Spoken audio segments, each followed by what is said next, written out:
মিজান ভাইয়ের আগমন শুভেচ্ছা স্বাগতম।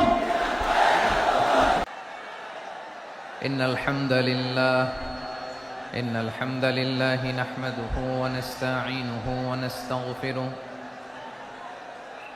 ونؤمن به ونتوكل عليه ونعوذ بالله من شرور أنفسنا ومن سيئات أعمالنا من يهده الله فلا مضل له ومن يضلل فلا هادي له أي فلن تجد له وليا مرشدا ونشهد أن لا إله إلا الله وحده لا شريك له هو الذي لا ضد له ولا ند له لا مثل له ولا مثيل له لا وزير له ولا كفيل له لا شبه له ولا شبيه له لا ولد له ولا والد له وهو الواحد الفرد الصمد لم يلد ولم يولد ولم يكن له كفوا أحد ونشهد أن سيدنا ونبينا وحبيبنا وبشيرنا ونذيرنا وطبيبنا وطبيب أرواحنا وحبيبنا وحبيب ربنا محمدا عبد الله ورسوله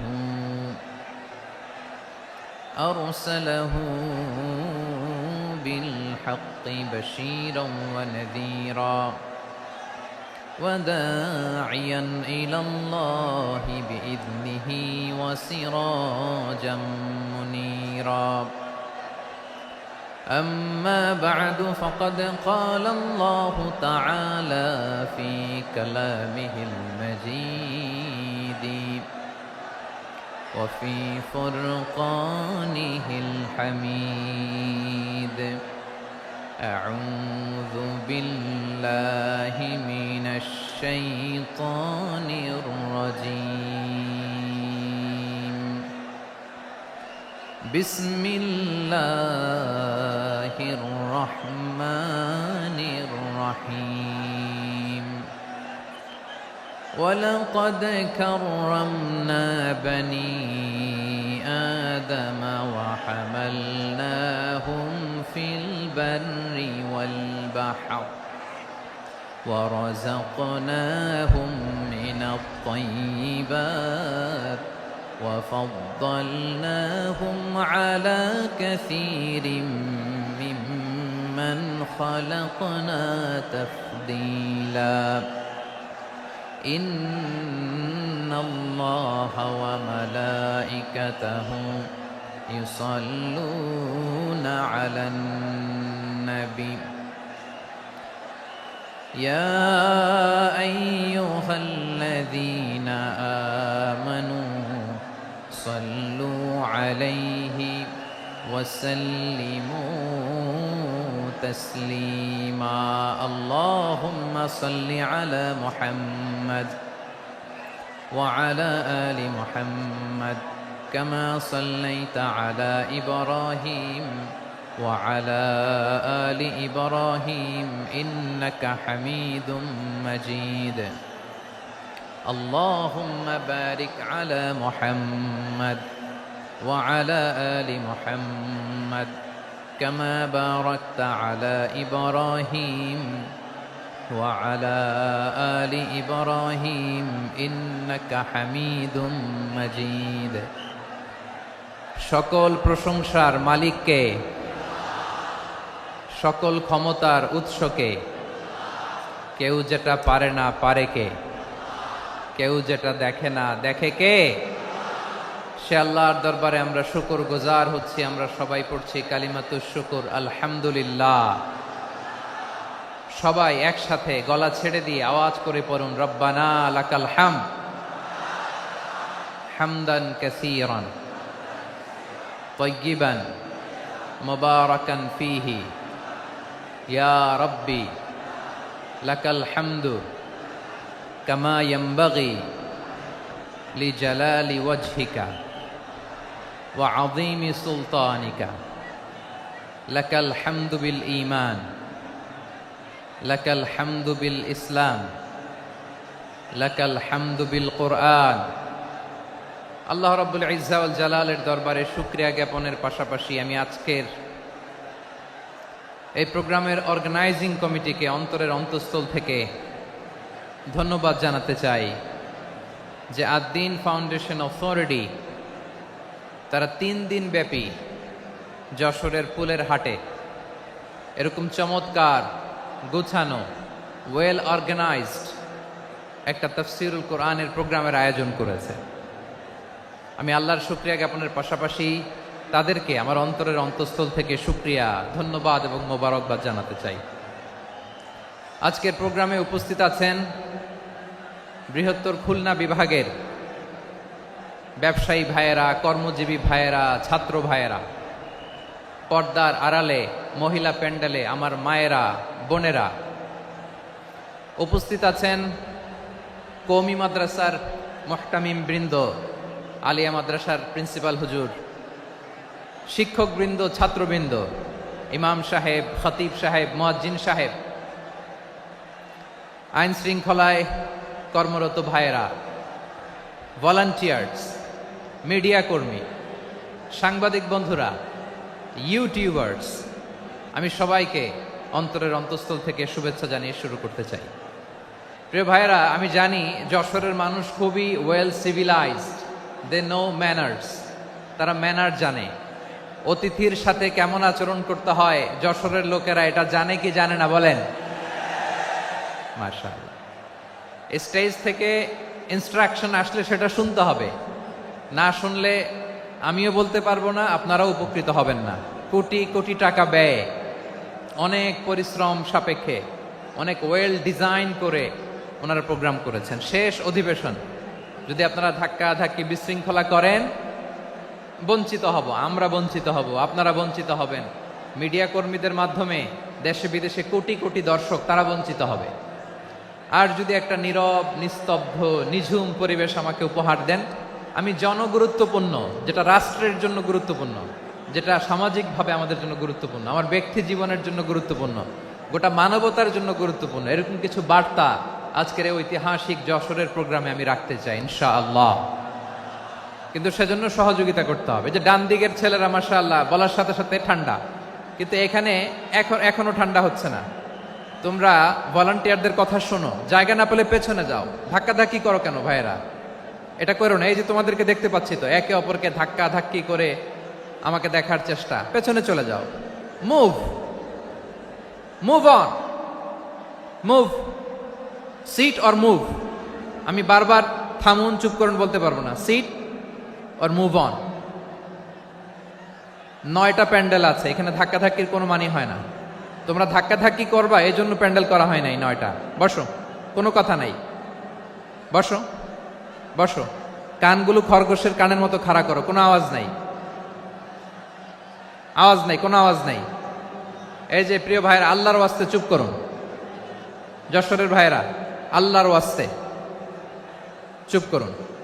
আমি 10 থেকে 0 গুনবো, এরপরে যদি আওয়াজ হয় চলে যাব, আমি চলে যাব, কিন্তু কোনো আওয়াজ নাই। আমি কিছু জিজ্ঞেস করলে উত্তর দেওয়ার সময় গলা ফাটায় আওয়াজ করতে হবে, ঠিক কিনা? বাস, এর বাইরে আর আওয়াজ নাই। 10 থেকে 0 গুনবো, হয় বসো, নয় অন্য প্যান্ডেলে যাও, কোনো আওয়াজ হবে না। 10, 9, 8 7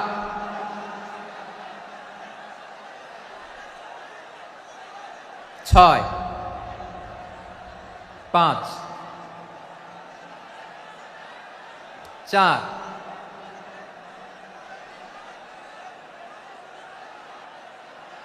3 2 1 0। প্রিয় ভাইয়েরা, অনেক আলোচনা হয়েছে 3 দিন ব্যাপী। দেশ বরেণ্য প্রথিতযশা ওলামায়ে হযরতের মুখে আপনারা অসংখ্য কথা শুনেছেন। আমলের জন্য এগুলোই যথেষ্ট, নতুন করে আমার বলার কিছুর দরকার নাই। নতুন করে উপস্থাপনের মতো বলার মতো আমার কাছে কিছু নাইও। যা বলার ১৫০০ বছর আগে আল্লাহ তাআলা উম্মাকে বলে দিয়েছেন, ঠিক কিনা?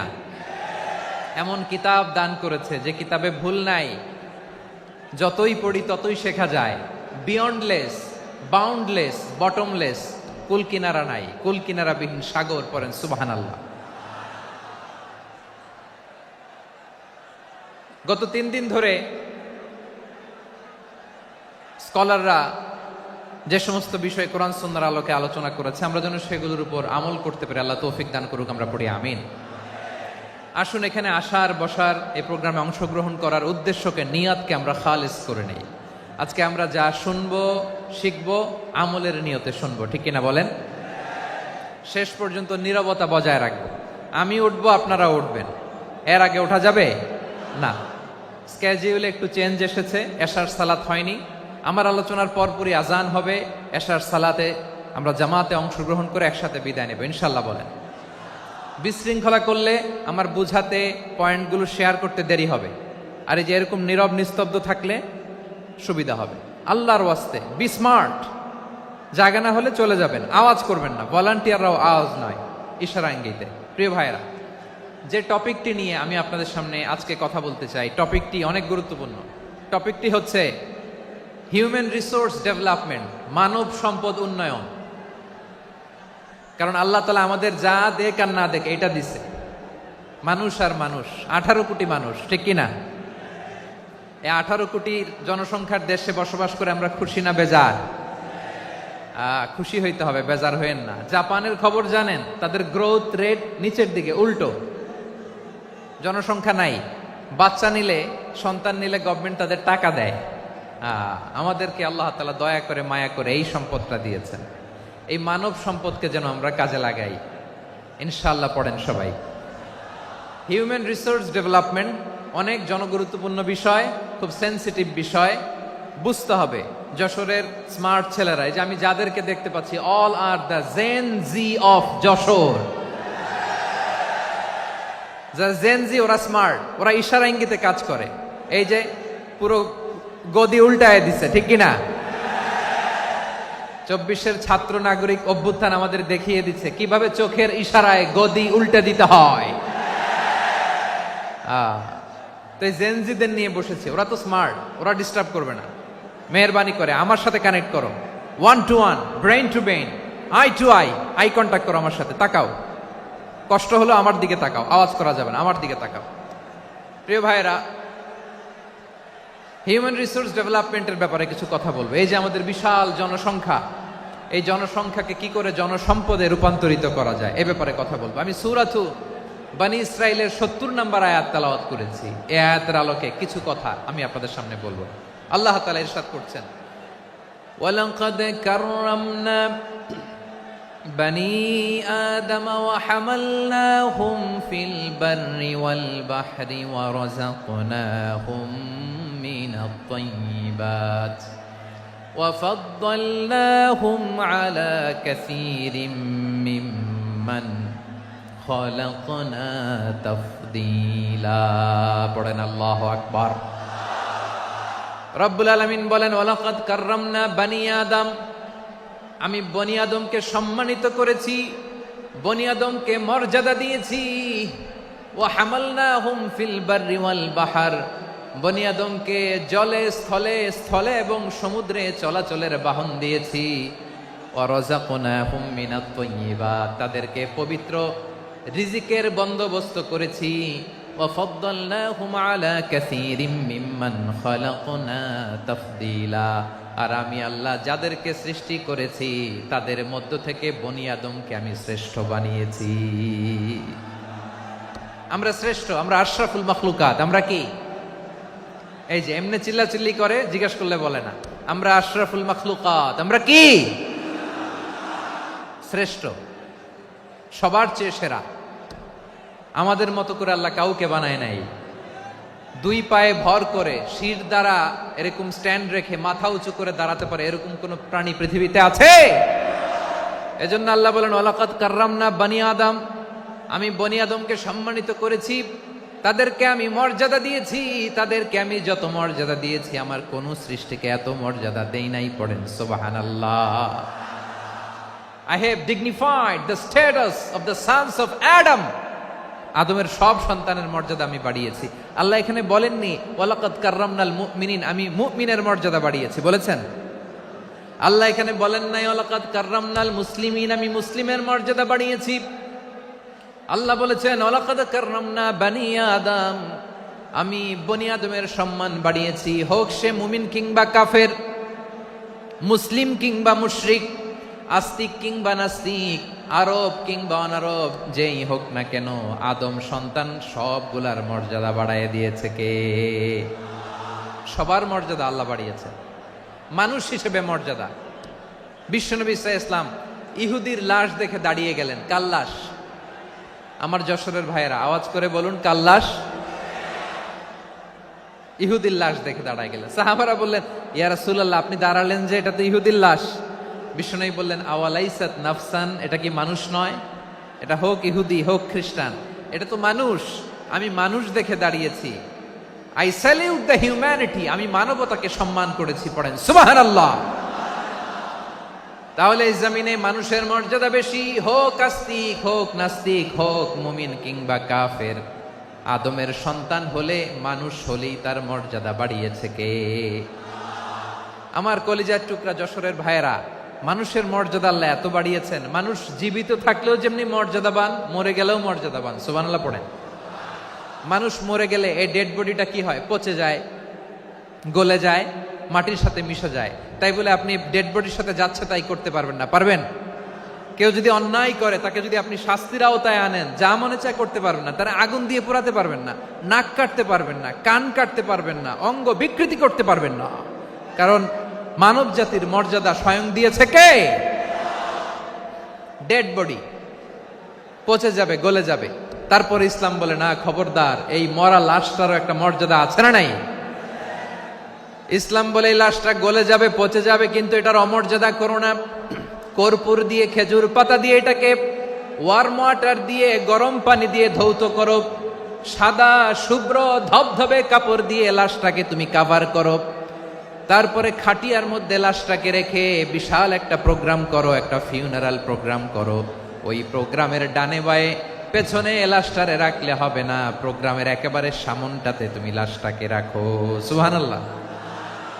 একটা ফিউনারাল প্রোগ্রাম করতে হবে, তাকে শেষ বিদায় জানাতে হবে, যেটাকে আমরা জানাজা বলি। কি বলি? জানাজা মানে মাইয়েতের জন্য দোয়া, তার জন্য দোয়া করা হয়। তাকে একটা সিস্টেমেটিক অর্ডারে কবরে রাখা হয়, সুন্দরভাবে সেটাকে কবরস্থ করা হয়, মাটি দেয়া হয়, পানি দেয়া হয়। তার মানে মরে গেলেও মানুষের সম্মান বাড়ায় দিয়েছে কে? এজন্য আল্লাহ বললেন ওয়ালাকাদ কাররামনা বানি আদম, বনি আদমের সম্মান মর্যাদা আমি আল্লাহ বাড়িয়ে দিয়েছি। মানুষের সম্মানে তুমি কখনো আঘাত করো না, ঠিক কি না? তাহলে ভাই, প্রথম মেসেজ হচ্ছে the first and foremost message tonight to the people of Jessore. Allah বলেন I have dignified the status of son of Adam, আমি বনি আদম সবার মর্যাদা বাড়িয়ে দিয়েছি। হোক আস্তিক নাস্তিক, হোক কাফের কিংবা মুশরিক, তার মর্যাদা বাড়াই দিছে কে? যখন বন্যা হয় আমরা ত্রাণ নিয়ে যাই, আমরা শুধু মুসলমানদেরকে ত্রাণ দেই নাকি? হ্যাঁ, আমরা মুসলমানকেও দেই, অমুসলমানকেও দেই, হিন্দুকেও দেই, বৌদ্ধকেও দেই। যেখানেই মানবতা বিপন্ন সেখানে ইসলামের হেল্পিং হ্যান্ড আছে না নাই? সুবহানাল্লাহ। কি দিন আমরা পেয়েছি, কি বিধান আমরা পেয়েছি। ওয়ালাকাদ কাররামনা বানি আদম। আমি বনি আদমকে সম্মানিত করেছি। এরপর আল্লাহ বললেন ওয়া হামালনাহুম ফিল বাররি ওয়াল বাহর, মানুষকে স্থলে এবং সমুদ্রে চলাচলের বাহন আমি দিয়েছি। স্থলে কিভাবে চলবে, জলে কিভাবে চলবে, এই বাহনের ব্যবস্থা করেছে কে? এই জেনজি, এই স্যামড়া, ইরাম করতেছো কিসের জন্য? হ্যাঁ, ইরাম করলে চলবি? হ্যাঁ, বস বস বস বস, আওয়াজ করতেছো কেন? দিবা না, কথা বলতে দিবা না আমাকে? তো এইটা বুঝি তোমাদের ভালোবাসার নমুনা? তোমাদের ভালোবাসার কারণে যদি আমি কোথাও দাঁড়াতেই না পারি, কোথাও বসতে না পারি, কোথাও দুটা কথা বলতে না পারি, এই ভালোবাসা দিয়ে কি হবে আমার? বরং ঘামতে ঘামতে ঘর্মাক্ত হব, রক্তাক্ত হব। কিন্তু সেন্ট্রাল থেকে, সেন্ট্রালি যে ইনস্ট্রাকশন আসবে, সেই ইনস্ট্রাকশনের এক চুল আমরা ডানে বায়ে যাব না। এইটা গণজাগরণের জন্য এইটা দরকার, ইসলামী বিপ্লবের জন্য এইটা দরকার। তো আধা ঘন্টা ধরে যদি তোমাদেরকে থামানোই না যায়, এই লস্কর দিয়ে আমি কি করব? আল্লাহর ওয়াস্তে নো নো নো স্লোগান, চুপচাপ একেবারে আমার দিকে তাকাও। আল্লাহ বললেন ওয়া হামালনাহুম ফিল বাররি ওয়াল বাহর, জলে স্থলে আমি চলাচলের যানবাহনের ব্যবস্থা করেছি। আমরা স্থলে ঘোড়ার উপরে চড়ি, উটের উপরে চড়ি, গাড়ির উপরে চড়ি। এই যে গাড়ির ইঞ্জিন বানাইছি আমরা, এটার মেধা দিয়েছে কে? আবার সাগরের মধ্যে আমরা নৌযান, জলযান, বড় বড় জাহাজ দিয়ে এক মহাদেশ থেকে আরেক মহাদেশ যাই, এক দেশ থেকে মালামালগুলো আরেক দেশে পাঠাই। সাগরের ভেতরে নৌকাগুলোরে ধরে রাখলো কে? ওয়াল ফুলকিল্লাতী তাজরি ফিল বাহরি বিমা ইয়ানফাউন নাস, মানুষের উপকার আছে এরকম সরঞ্জামাদি নিয়ে সাগরের উপরে বিশাল বিশাল জলযানগুলো চলে। এগুলো ডুবে যায় না, কাত হয়ে যায় না, পড়ে যায় না। এগুলোকে স্থিতিস্থাপকতাকে ঠিক করে রাখলো কে? আপনারা জাহাজ দেখেছেন? জাহাজ, হ্যাঁ, বাড়ি চট্টগ্রাম হইলে দেখতে পারতেন। দেখছেন? বিশাল বিশাল জাহাজ, বিশাল জাহাজ মালামাল নিয়ে এক মহাদেশ থেকে আরেক মহাদেশে যায়। গত মাসে আমার জাপান সফর ছিল। এই যে বাংলাদেশে যে গাড়িগুলো চালান, বেশিরভাগ গাড়ি আসে কিন্তু জাপান থেকে। হাজার হাজার গাড়ি একটা জাহাজ বহন করতে পারে, হাজার হাজার গাড়ি। এটারে সাগরের মধ্যে ভাসাইলো কে? সবাই বলুন, ভাসালো কে? হাজার হাজার গাড়ি নিয়ে জাপানিজ গাড়িগুলো আমাদের চট্টগ্রামের এয়ারপোর্টের বন্দরে ভিড়ে। যুক্তরাষ্ট্রে আমি দেখেছি বিশাল বিশাল জাহাজ। আপনারা টাইটানিক জাহাজের নাম শুনেছেন? টাইটানিকেরও 8 গুণ 10 গুণ বড়। সুবহানাল্লাহ কইবেন না? টাইটানিক জাহাজের 8 গুণ 10 গুণ বড় একটা জাহাজ আছে, আইকন অফ দ্য সি, আমি দেখে এসেছি। রয়্যাল ক্যারিবিয়ান দেখে এসেছি। সাগরের সামনে জেটিতে যখন দাঁড়ালাম, জাহাজটা যখন যায়, আমার মনে হচ্ছে একটা শহর, গোটা শহর, the entire city is floating on the water. পুরো একটা শহর মনে হয় পানির উপর দিয়ে ভেসে যাচ্ছে। পড়েন সুবহানাল্লাহ। এই যে আইকন অফ দ্য সি, এই ক্রুজ, এই জাহাজটা, এটার ভিতরে স্টেডিয়াম আছে। কিসের ভিতরে স্টেডিয়াম? কথা বুঝে নাই বোধহয়। স্টেডিয়াম কিসের ভিতর? সুইমিং পুল আছে, শপিং মল আছে, রেস্টুরেন্ট আছে, ক্লাব আছে, 3000 4000 রুম বিশিষ্ট, কক্ষ বিশিষ্ট হোটেল আছে। এই সবগুলোর নিয়ে এগুলো চলে সাগরের এই দোলার মধ্যে, জলোচ্ছ্বাসের মধ্যে, এই সাগরের ভেতরে এই জাহাজগুলোর ভাষায় রাখছে কে? সূরাতুর রহমানে আল্লাহ তাআলা বললেন ওয়ালাহুল জাওয়ারিল মুনশাআতু ফিল বাহরি কাল আ'লাম ফাবিআইয়ি আলা, সবাই পড়েন ফাবিআইয়ি আলাই রাব্বিকুমা তুকাযযিবান। পাহাড় সম বড় বড় জাহাজগুলো মাল বোঝাই করে সাগরের মধ্যে ভেসে বেড়ায়। এগুলো দিয়ে মালামাল বহন করা যায়, মানুষরা এক দেশ থেকে আরেক দেশে যায়। এই জাহাজগুলোরে সাগরের ভেতরে ভাসায় রাখলো কে? এই আয়াতের ভেতরে আল্লাহ তাআলা সূরাতু বানী ইসরাঈলের এই চমৎকার আয়াতের ভেতরে আল্লাহ তাআলা বেসিকলি মানব জাতির প্রতি তার 4টি স্পেশাল অনুগ্রহের কথা বলেছেন। কয়টি? দুইটা বলে ফেলছি। এক নাম্বার ওয়ালাকাদ কাররামনা বানি আদম, আমি বনি আদমের সম্মান বাড়াইছি। নাকি মুসলমানদের, নাকি মুসল্লিদের? কার সম্মান বাড়িয়েছি? বনি আদমের। তাহলে human dignity, the first part of the verse talks about the human dignity. দুই নাম্বার অংশ আল্লাহ তাআলা বললেন ওয়া হামালনাহুম ফিল বাররি ওয়াল বাহর, স্থলে এবং সমুদ্রে আমি তাদের জন্য চলাচলের বাহন দিয়েছি। সুবহানাল্লাহ। তার মানে smooth movement on land and sea, জলে এবং স্থলে যাতে আমরা স্মুথলি মুভ করতে পারি আল্লাহ তাআলা দিয়েছেন।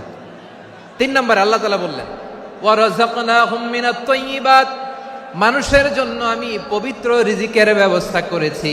জলে এবং স্থলে যত প্রাণী আছে সবগুলা প্রাণীকে রিজিক দেয় কে? আমাদেরকে রিজিক দেয় কে?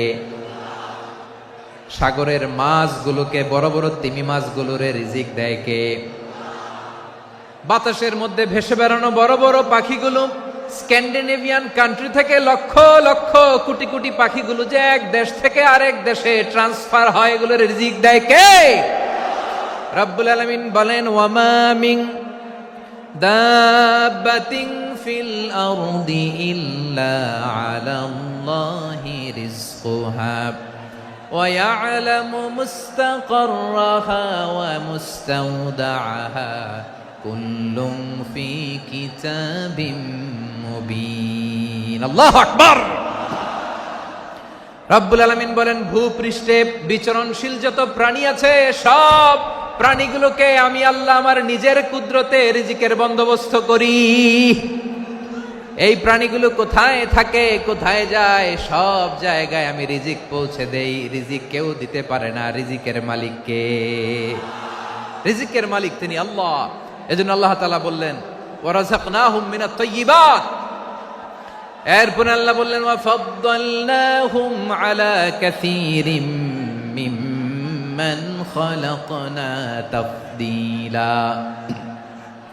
আমি যত প্রাণী সৃষ্টি করেছি সকল প্রাণীর মধ্যে মানুষের মর্যাদা, শ্রেষ্ঠত্ব আমি দিয়েছি। সুবহানাল্লাহ পড়েন।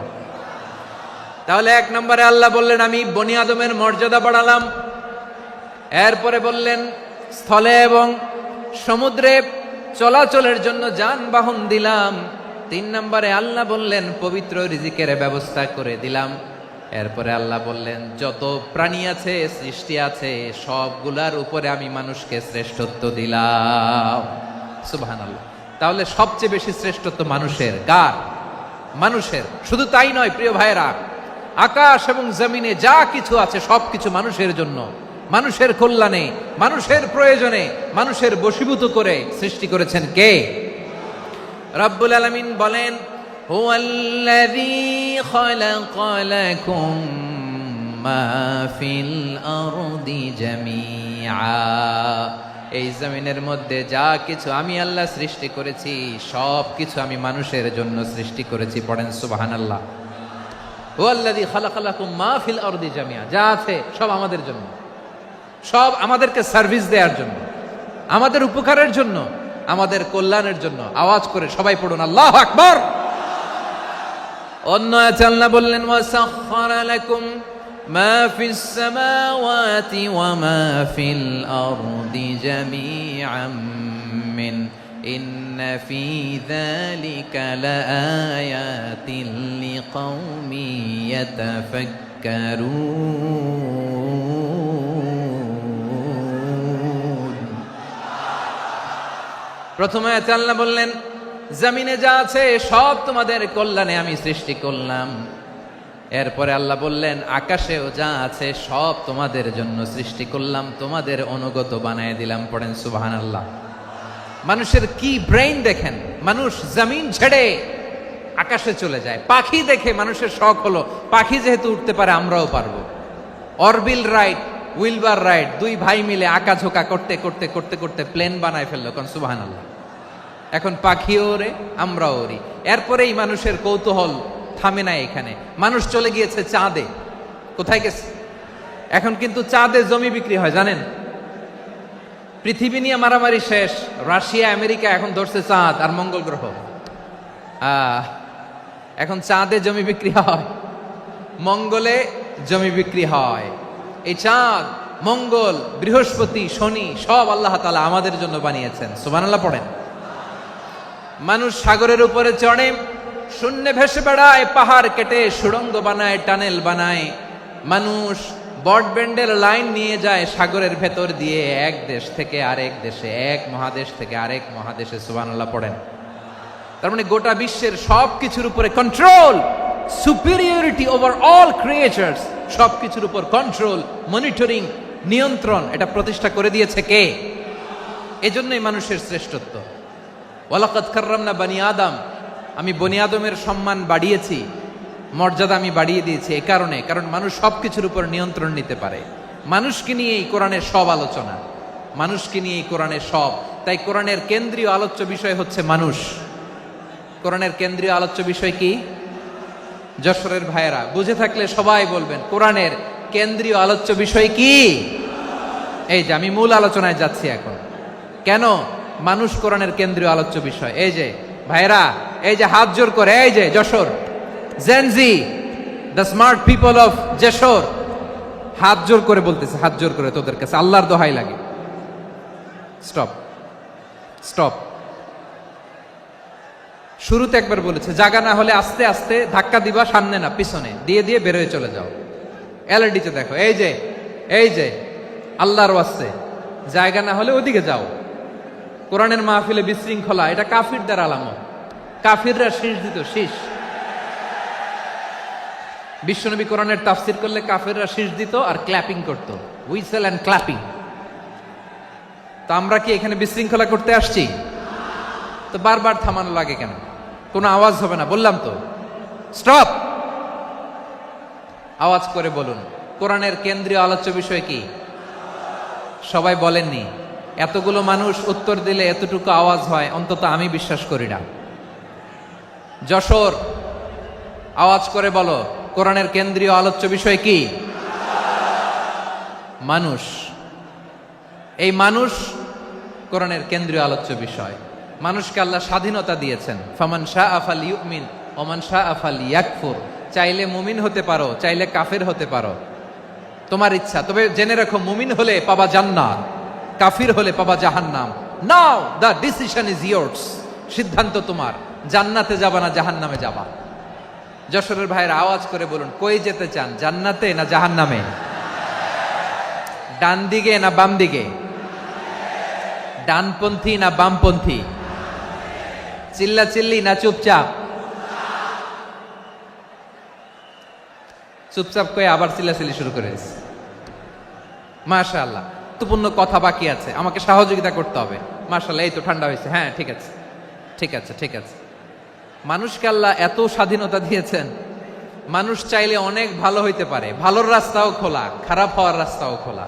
ভালো হইলে মানুষ অনেক ভালো, খারাপ হইলে অনেক খারাপ। ভালো হইলে সবচেয়ে ভালো, খারাপ হইলে সবচেয়ে খারাপ।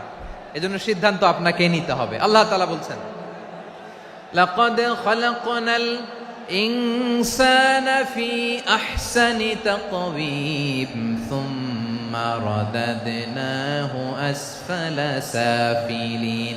আমি মানুষকে অনেক সুন্দর অবয়বে, সুন্দর আকৃতিতে সৃষ্টি করেছি। তার শুধু চেহারার ডিজাইনটাই সুন্দর নয়, তার ব্রেনটা বড্ড সুন্দর, তার মানসিকতা বড্ড সুন্দর, তার সৃজনশীলতা বড্ড সুন্দর। পড়েন সুবহানাল্লাহ। আমাদের চেহারা, অবয়ব, ডিজাইন যে সুন্দর তা না, আমাদের ব্রেনটা অনেক সফিস্টিকেটেড ব্রেন, অনেক সফিস্টিকেটেড। এই 1.5 কেজি ব্রেন ইউজ করে মানুষ গোটা বিশ্বে সভ্যতা বিনির্মাণ করেছে, ঠিক কিনা? এই ব্রেন আল্লাহ তাআলা আমাকে দিয়েছে। এটারে কাজে লাগালে, আপনার 6 সেন্স কাজে লাগালে আপনি অনন্য মানুষ হয়ে উঠবেন, মহামানবে রূপান্তরিত হবেন। মানুষ হতে পারে, চাইলেই মহামানব হতে পারে। আবার যদি মানুষ চায় খারাপও হতে পারে। আল্লাহ বললেন শুধু ভালোই না, ভালো হতে চাইলে অনেক ভালো তুমি হতে পারো, আবার খারাপ হতে চাইলে অনেক খারাপ তুমি হতে পারো। সুম্মা রাদাদনাহু আসফালা সাফিলিন।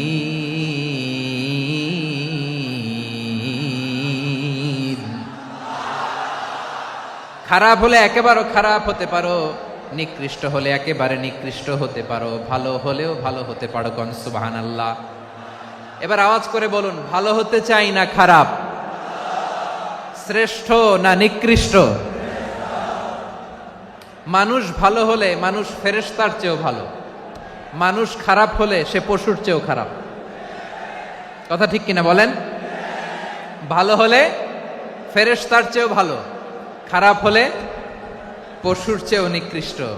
তার মানে শ্রেষ্ঠত্বে মানুষ শ্রেষ্ঠত্বে ফেরেশতাকে হার মানায়, আর অধপতনে শ্রেষ্ঠত্বে ফেরেশতাকে ছাড়িয়ে যায়, আর অধপতনে পশুকেও হার মানায়।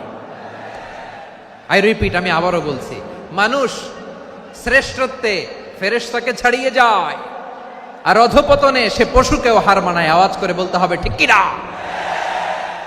এটার প্রমাণ কি? মানুষ শ্রেষ্ঠ হইলে যে ফেরেশতার চেয়েও সেরা, তার প্রমাণ কি? আল্লাহ তাআলা বলছেন, ওয়া ইয কুলনা লিল মালাইকাতি ইসজুদু লিআদাম ফাসাজাদু ইল্লা ইবলিস আবা ওয়াস্তাকবারা ওয়া কানা মিনাল কাফিরিন। আল্লাহ বলেন, স্মরণ করো সে সময়ের কথা যখন আমি ফেরেশতাদেরকে বললাম, ও ফেরেশতারা আদমকে সেজদা দাও। সব ফেরেশতারা সম্মান সূচক সেজদা আদমকে দিল, তারা আদমের জন্য সেজদায় লুটিয়ে পড়লো, একজন ছাড়া, তার নাম ইবলিস। আওয়াজ করে বলেন তার নাম কি? সে অহংকার প্রদর্শন করলো, সে কাফের হয়ে গেল, বাকি সব ফেরেশতারা সেজদা দিল। সুবহানাল্লাহ। আবার আদম আলাইহিস সালামকে আল্লাহ জিজ্ঞেস করলেন, সব বলে দিল উত্তর, কিন্তু ফেরেশতাদেরকে একই প্রশ্ন জিজ্ঞেস করলেন, তারা উত্তর করতে পারে নাই। তার মানে এর মধ্য দিয়ে প্রমাণিত হয়, মানুষ ভালো হলে ফেরেশতার চেয়েও ভালো, ফেরেশতার চেয়েও মানুষের মর্যাদা বাড়িয়ে দিয়েছে কে? সব নূরের ফেরেশতা যখন মাটির আদমকে সেজদা দেয়, এটা প্রমাণ করে ফেরেশতার চেয়েও মানুষের মর্যাদা বাড়িয়ে দিয়েছে কে? তুমি মাটির আদমকে প্রথম সৃষ্টি করিয়া ঘোষণা করিয়া দিলে শ্রেষ্ঠ বলিয়া, তাই তো নূরের ফেরেশতা করে আদমকে সেজদা। ঠিক কিনা বলেন? তাই তো নূরের ফেরেশতা করে আদমকে সেজদা, সবার চেয়ে সম্মান দিলে মাটির আদমকে। আল্লাহু আল্লাহু তুমি জাল্লে জালালুহু, শেষ করা তো যায় না গে তোমার গুণগান। পড়েন না? পড়েন, আল্লাহু আল্লাহু তুমি জাল্লে জালালুহু, শেষ করা তো যায় না গে তোমার গুণগান। আল্লাহু আল্লাহু, আল্লাহু আকবার। আদমের মর্যাদা বেশি, মানুষের মর্যাদা বেশি, মানুষ শ্রেষ্ঠ, তার প্রমাণ নূরের ফেরেশতা মাটির আদমকে সেজদা করে। আওয়াজ করে বলেন ঠিক কিনা?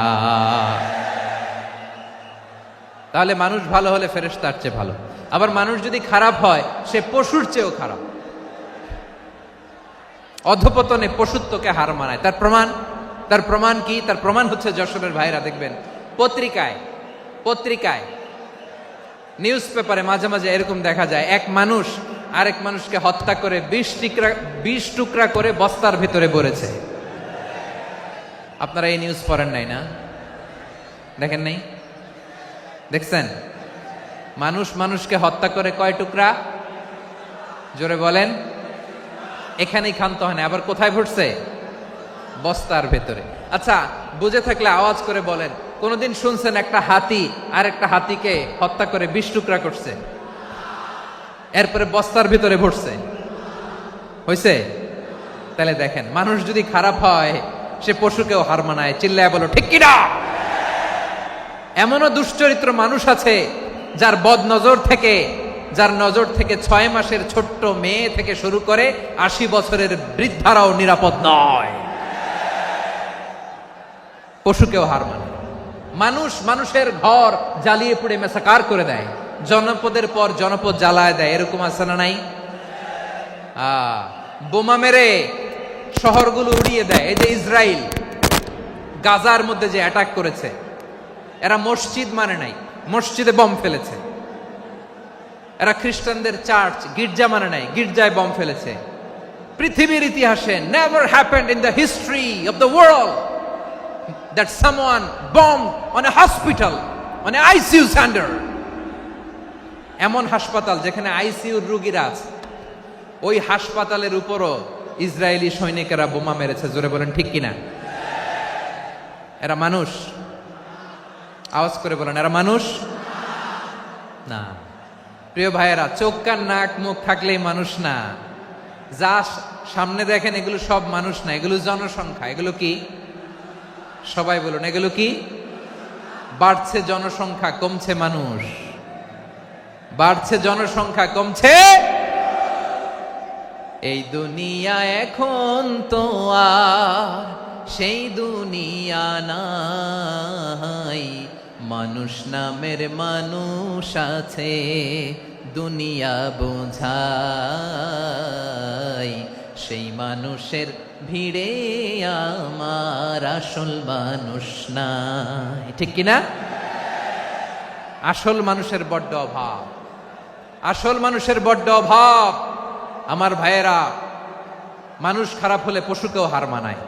আচ্ছা, আওয়াজ করে বলেন, এই যশোরের ছেলেরা এদিক তাকাও, আওয়াজ করে বলো, যে ইসরায়েলি সোলজাররা উপর থেকে বোমা মারলো তারাও মানুষ? তারাও কি? ওরাও রক্তে মাংসে মানুষ, ওদেরও পরিবার আছে। বোমা মেরে যেই মেয়েটাকে তারা অনাথ বানায়, ইয়াতিম বানায়, ও কিন্তু বাসায় ওর মেয়েটাকে রেখে আসছে। ঠিক কিনা বলেন? বম্বিং করে যে বাবাকে মেরে, স্বামীকে মেরে স্ত্রীকে বিধবা বানায়, তারও ঘরে স্ত্রী আছে। উপর থেকে বম মেরে মানুষ মেরে দিচ্ছে, তারাও মানুষ। 1945 সালের 6ই আগস্ট আমেরিকান সোলজাররা হিরোশিমায় বম মেরেছে। আমি নিজে দেখে এসেছি জাপানের হিরোশিমাতে।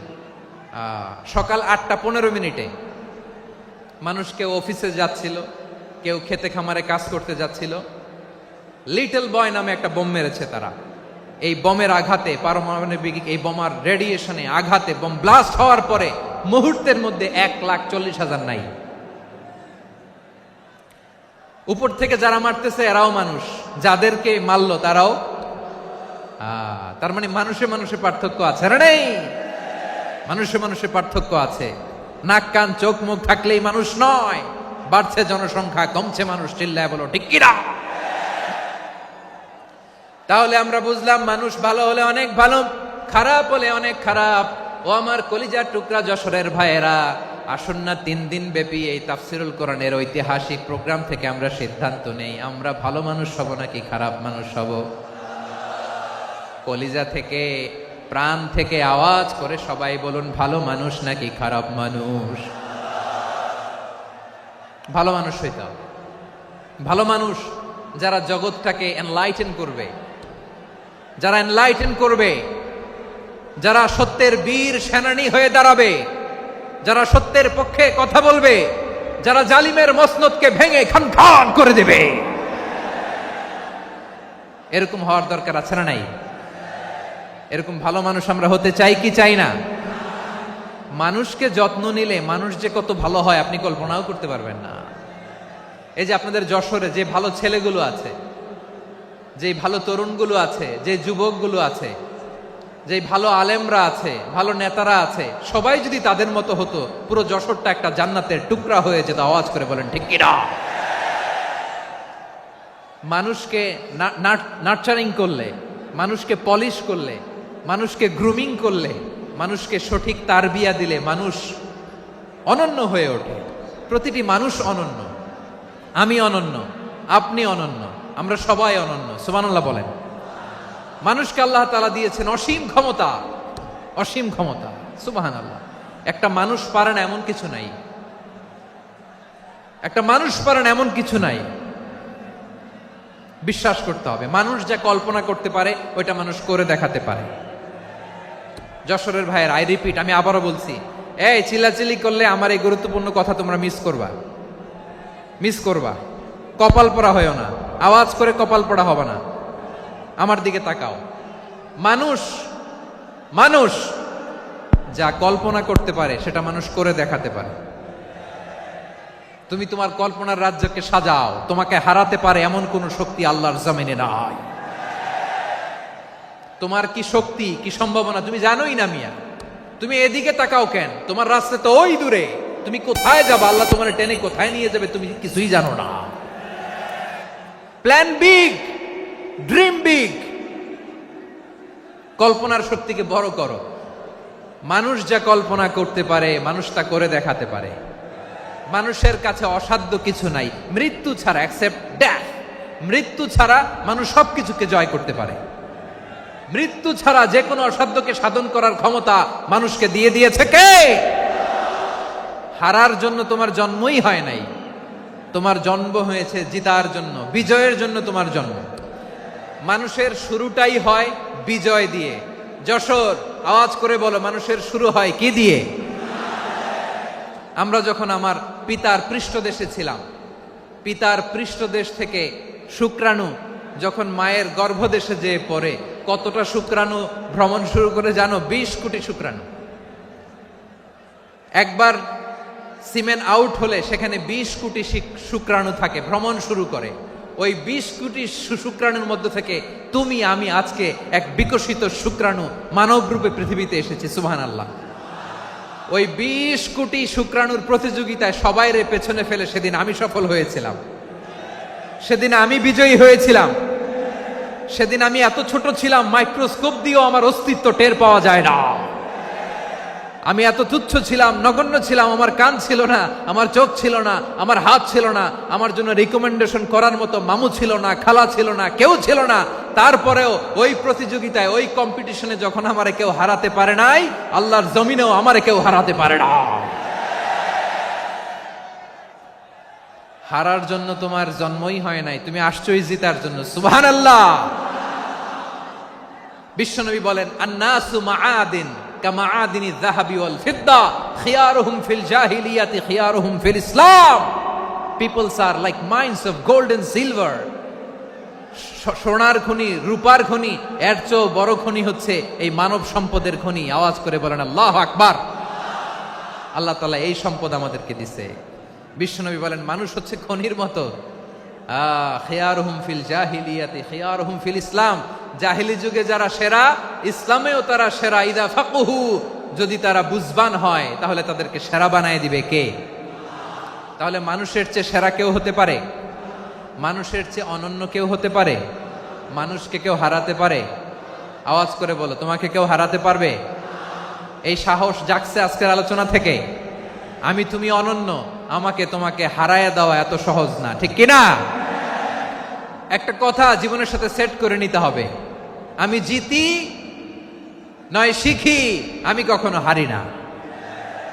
জীবনের সাথে সেট করে নাও, জেনজি অফ জেসর, আমি কখনো হারি না, আমি হয় জিতি নয় শিখি। চিল্লায় বলো ঠিক কিনা?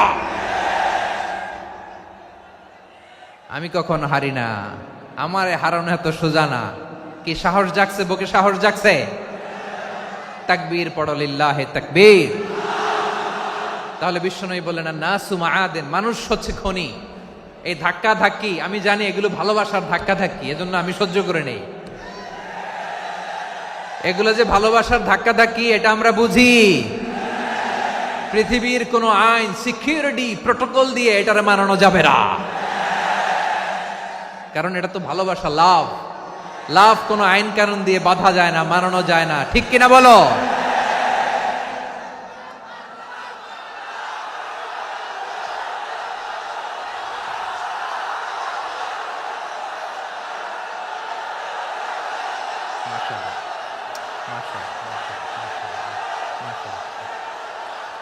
ঠিক আছে, বসুন বসুন বসুন। আল নাসু মাআদিন, মানুষ হচ্ছে খনি। এই খনির যত্ন নিতে হবে। আমার মা বাবা যারা এসেছেন, আপনার ছেলে মেয়ের যত্ন নেন। আপনার ছেলের মধ্যে যে কি পটেনশিয়াল আপনি জানেন না। আপনার এই ছোট্ট অবুজ ছেলেটাই আগামী দিনের শায়েখ আহমদুল্লাহ হবে। আপনার হেফজখানায় পড়া ওই ছোট্ট ছেলেটাই আগামী দিনের আল্লামা মামুনুল হক হবে। আপনার ওই ছেলেটা আমির হামজা হবে, আব্দুল হাই সাইফুল্লাহ হবে। এভাবে বড় বড় আলেম হবে, তারা যুগশ্রেষ্ঠ আলেম হবে। সেই একদিন এই বাংলাদেশের পার্লামেন্টে যে বক্তব্য দিয়ে যশোরের পক্ষে কথা বলবে। আপনি জানেন না, কাউকে ছোট করবেন না আপনি। ওর কনফিডেন্স আপনি কমাবেন না, আপনি কমাতে পারেন না। প্যান্ডেলে আমার যে মা বোনেরা আছেন, ছেলে মেয়েদেরকে কখনো ছোট করে কথা বলবেন না। ও যে কোথায় যাবে আপনি জানেন না। আপনি মা হয়ে তাকে সাহস দিবেন, তার কল্পনার জগৎটাকে সাজাতে তাকে উৎসাহিত করবেন, ঠিক কিনা বলেন? আর আমার প্যান্ডেলের আমার প্রিয় শ্রদ্ধাশীলা মায়েরা বোনেরা, আপনারা তো আরো দামি সম্পদ। বিশ্বনবী বলেন, আর দুনিয়া কুল্লুহা মাতা। আল্লাহ আল্লাহ আল্লাহ, বিশ্বনবীর কথার ওজন দেখেন। আর দুনিয়া কুল্লুহা মাতা ওয়া খায়রু মাতা'আদ দুনিয়া আল মারআতুস সালিহা। বিশ্বনবী বলেন, দুনিয়ায় যা দেখো সব আল্লাহর দেওয়া অ্যাসেট, মানে সম্পদ। আর এত অ্যাসেটের ভিড়ে সবচাইতে শ্রেষ্ঠ সম্পদ হচ্ছে নেককার নারী। সুবহানাল্লাহ। ভাইয়েরা বোনের সাথে খারাপ আচরণ করো না, সন্তান মায়ের সাথে খারাপ আচরণ করো না। আমাদের মায়েরা আমাদের asset, they are our priceless asset. কারণ এই মায়েদের পেটে এসেছে আল্লাহর ওলিরা, এই মায়েদের পেটে এসেছে খান জাহান আলী, এই মায়ের পেটে এসেছে শাহজালাল ইয়ামানি, এই মায়ের পেটে এসেছে আল্লাহর সব নবীরা। নাকি নবীরা আকাশ থেকে ধপ করে জমিনে নেমে আসছে?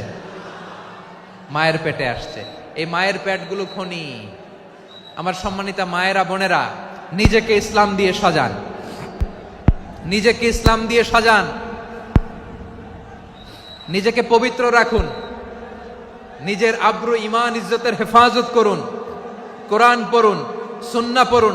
আপনি জানেন না আপনার গর্ভে কে আসছে, কোন ক্ষণজন্মা পুরুষকে আল্লাহ তাআলা আপনার গর্ভে পাঠাবে আপনি জানেন না। মায়েরা নিজেদেরকে পবিত্র রাখুন, ইসলাম চর্চা করুন, কোরআন চর্চা করুন, নৈতিকতা দিয়ে নিজেকে সাজান। যশোরের জেনজি, নিজেদেরকে প্রস্তুত রাখো আগামীর বাংলাদেশের জন্য। নৈতিকতা, মোরালিটি, ভ্যালিউজ দিয়ে নিজেকে সাজাও, ইসলাম দিয়ে নিজেকে সাজাও। কারণ আগামীর বাংলাদেশ ইসলামের বাংলাদেশ। বাংলাদেশের আসল পরিচয় ইসলাম। বাংলাদেশের আসল পরিচয় কি? সবাই বলে না। বাংলাদেশের আসল পরিচয় কি? এই ইসলাম নিয়ে আমরা সংসদ ভবন সাজাবো, রাজি আছি না নাই? শেকড় ভুলে যাওয়া যাবে না। আমরা ধাপে ধাপে শারিয়া আইনের দিকে যাব ইনশাআল্লাহ, কিন্তু জঙ্গিবাদ দিয়ে নয়, কট্টরপন্থা দিয়ে নয়। আমরা ইন্টেলেকচুয়ালি, গ্রাজুয়ালি, ধাপে ধাপে শারিয়া আইনের দিকে মুভ করব ইনশাআল্লাহ। বলো লিল্লাহি তাকবীর। এদেশের আসল পরিচয় সবাই বলে না, আওয়াজ করে, এদেশের আসল পরিচয়। এদেশে আজান শুনে সূর্য ওঠে শহর গ্রামে, এদেশে আজান শুনে সূর্য ডুবে সন্ধ্যা নামে, এদেশে সকল কাজে সবাই বলে বিসমিল্লাহ, এদেশে ভালো কিছু দেখে শুনে হাসি মুখে সবাই বলে মাশা আল্লাহ। সুবহানাল্লাহ সুবহানাল্লাহ সুবহানাল্লাহ সুবহানাল্লাহ সুবহানাল্লাহ সুবহানাল্লাহ সুবহানাল্লাহ সুবহানাল্লাহ। ও নবীন তরুণ, তোমার কিসের এত ভয়? জেনে রেখো বাংলাদেশের আসল পরিচয়। বাংলাদেশের আসল পরিচয় ইসলাম। আওয়াজ তুলে বলো, আসল পরিচয় কি? এদেশে পরস্পরে দেখা হলে দেয় সালাম, এদেশে আমজনতার হৃদয় জুড়ে পাক্কা আলাম। ঠিক কি না? এদেশে বিপদ এলে সর্বজনে সর্বক্ষণে দোয়া পড়ে ইন্না লিল্লাহ সুবহানাল্লাহ সুবহানাল্লাহ সুবহানাল্লাহ সুবহানাল্লাহ। এদেশে আজান শুনে সূর্য ওঠে শহর গ্রামে, এদেশে আজান শুনে সূর্য ডোবে সন্ধ্যা নামে, এদেশে সকল কাজে সবাই বলে বিসমিল্লাহ, এদেশে ভালো কিছু দেখে শুনে হাসি মুখে সবাই বলে মাশা আল্লাহ সুবহানাল্লাহ। আওয়াজ করে সুবহানাল্লাহ সুবহানাল্লাহ সুবহানাল্লাহ সুবহানাল্লাহ। সবাই একসাথে সুবহানাল্লাহ সুবহানাল্লাহ সুবহানাল্লাহ সুবহানাল্লাহ। এদেশের আসল পরিচয় কি? আওয়াজ করে বলতে ভয় লাগে। এদেশের আসল পরিচয় কি? ইসলাম দিয়ে আমাদের সংসদ ভবন চলুক, আমরা চাই কি চাই না? বঙ্গভবনে লা ইলাহা ইল্লাল্লাহর পতাকা উড়ুক, আমরা চাই কি চাই না? প্রতিটি জেলা অফিসে, ডিসি অফিসে লা ইলাহার পতাকা ঝুলুক, আমরা চাই কি চাই না? কারা কারা চাই হাত তুলে আল্লাহরে দেখায়।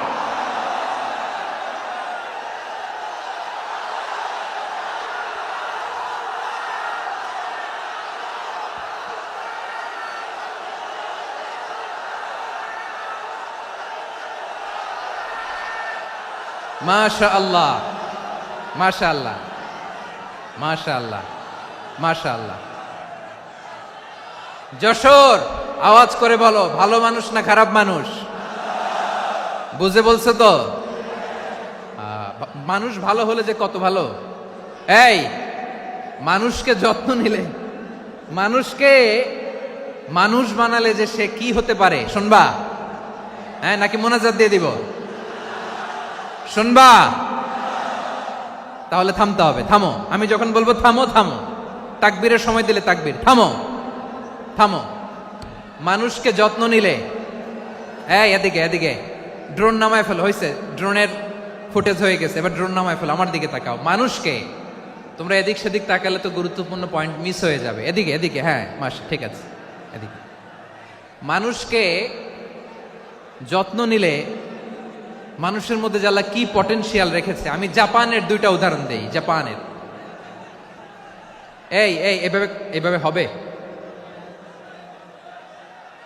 হয় বসো নয় পেছনে, কথা নাই, কথা তো বলাই যাবে না, হারাম কথা বলা। একেবারে চুপ, আজকের জন্য হারাম করে দিছে আমি, এই কিছু সময়ের জন্য একেবারে নিষিদ্ধ। জাপানের দুইটা উদাহরণ দেই, খেয়াল করে একটু শুনেন, বুঝবেন। আল্লাহ, 2022 সালে জাপানের সাথে জার্মানির খেলা, ফিফা ওয়ার্ল্ড কাপ 2022। এক পক্ষে জাপান, আরেক পক্ষে কোন দেশ? কথা শোনে নাই। এক পক্ষে কোন দেশ? আরেক পক্ষে সবাই। এক পক্ষে, আরেক পক্ষে। ওই খেলায় জিতেছিল জাপান, জিতেছিল 22 সালের এই ফিফা ওয়ার্ল্ড কাপে। জাপান ফুটবল খেলায় জিতে, as a part of that celebration তারা খেলার পরে পুরো স্টেডিয়ামটারে ক্লিন করে। The fan base of Japan, লক্ষ লক্ষ মানুষ খেলা দেখতে যায়, তো এত ডাস্টবিনও তো নাই। তো যারা ডাস্টবিনে জায়গা পায় নাই, তারা এই যে চকলেটের প্যাকেট, পানির বোতল, চিপসের প্যাকেট তারা এদিকে সেদিকে রেখে দিয়েছে। জাপানের ভক্তরা, জাপানের ফলোয়াররা, as a part of that celebration তারা খেলার পরে পুরো স্টেডিয়ামের সব ময়লা আবর্জনা ক্লিন করে তারপরে বিদায় নিয়েছে। তাদেরকে কি ক্লিন করার দায়িত্ব দেয়া হয়েছিল? এই যশোর, জাপানের যে ছেলেরা খেলা দেখতে গেছিল ওদেরকে কি ক্লিন করার দায়িত্ব দিছিল? তারা কি স্টেডিয়ামের পরিচ্ছন্নতা কর্মী? তাদের আকল, তাদের সিক্স সেন্স তাদেরকে বলেছে। ছোটবেলা থেকে জাপান গভর্নমেন্ট ওদেরকে এত পরিচ্ছন্নতা শেখায়, ক্লিনলিনেস অ্যাওয়ারনেস ক্যাম্পেইন করায়। ক্লাসে আমি দেখেছি, ক্লাসে নিজের বেঞ্চ নিজে মুছে, ক্লাসের মাঝখানে একটা সময় দেয়, নিজের টেবিল নিজে মুছে, নিজের ক্লাসরুমটা নিজে পরিষ্কার করে। রাস্তাঘাটে একটা ধুলা নাই, ময়লা নাই, একটা টিস্যু নাই। খেলার পরে গোটা বিশ্বকে তাক লাগিয়ে দিয়েছে। জাপানের ফ্যানরা সবার রেখে যাওয়া গার্বেজ, টিস্যু, বোতল পরিষ্কার করে তারপরে স্টেডিয়াম থেকে বিদায় নিয়েছে। আমরা কেন এমন হইতে পারলাম না?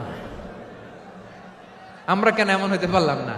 জাপানের যারা এগুলো করছে ওদের 3টা করে চোখ না? চোখ তো 3টা, জাপানো লাগো। জাপানো লাগো হাত তো 4টা, কান তো 6টা। হ্যাঁ, নাকি আমার মতো 2 হাত 2 কানওয়ালা মানুষ? চোখে দেখলে ওটা মানুষ না। চিন্তা করছেন?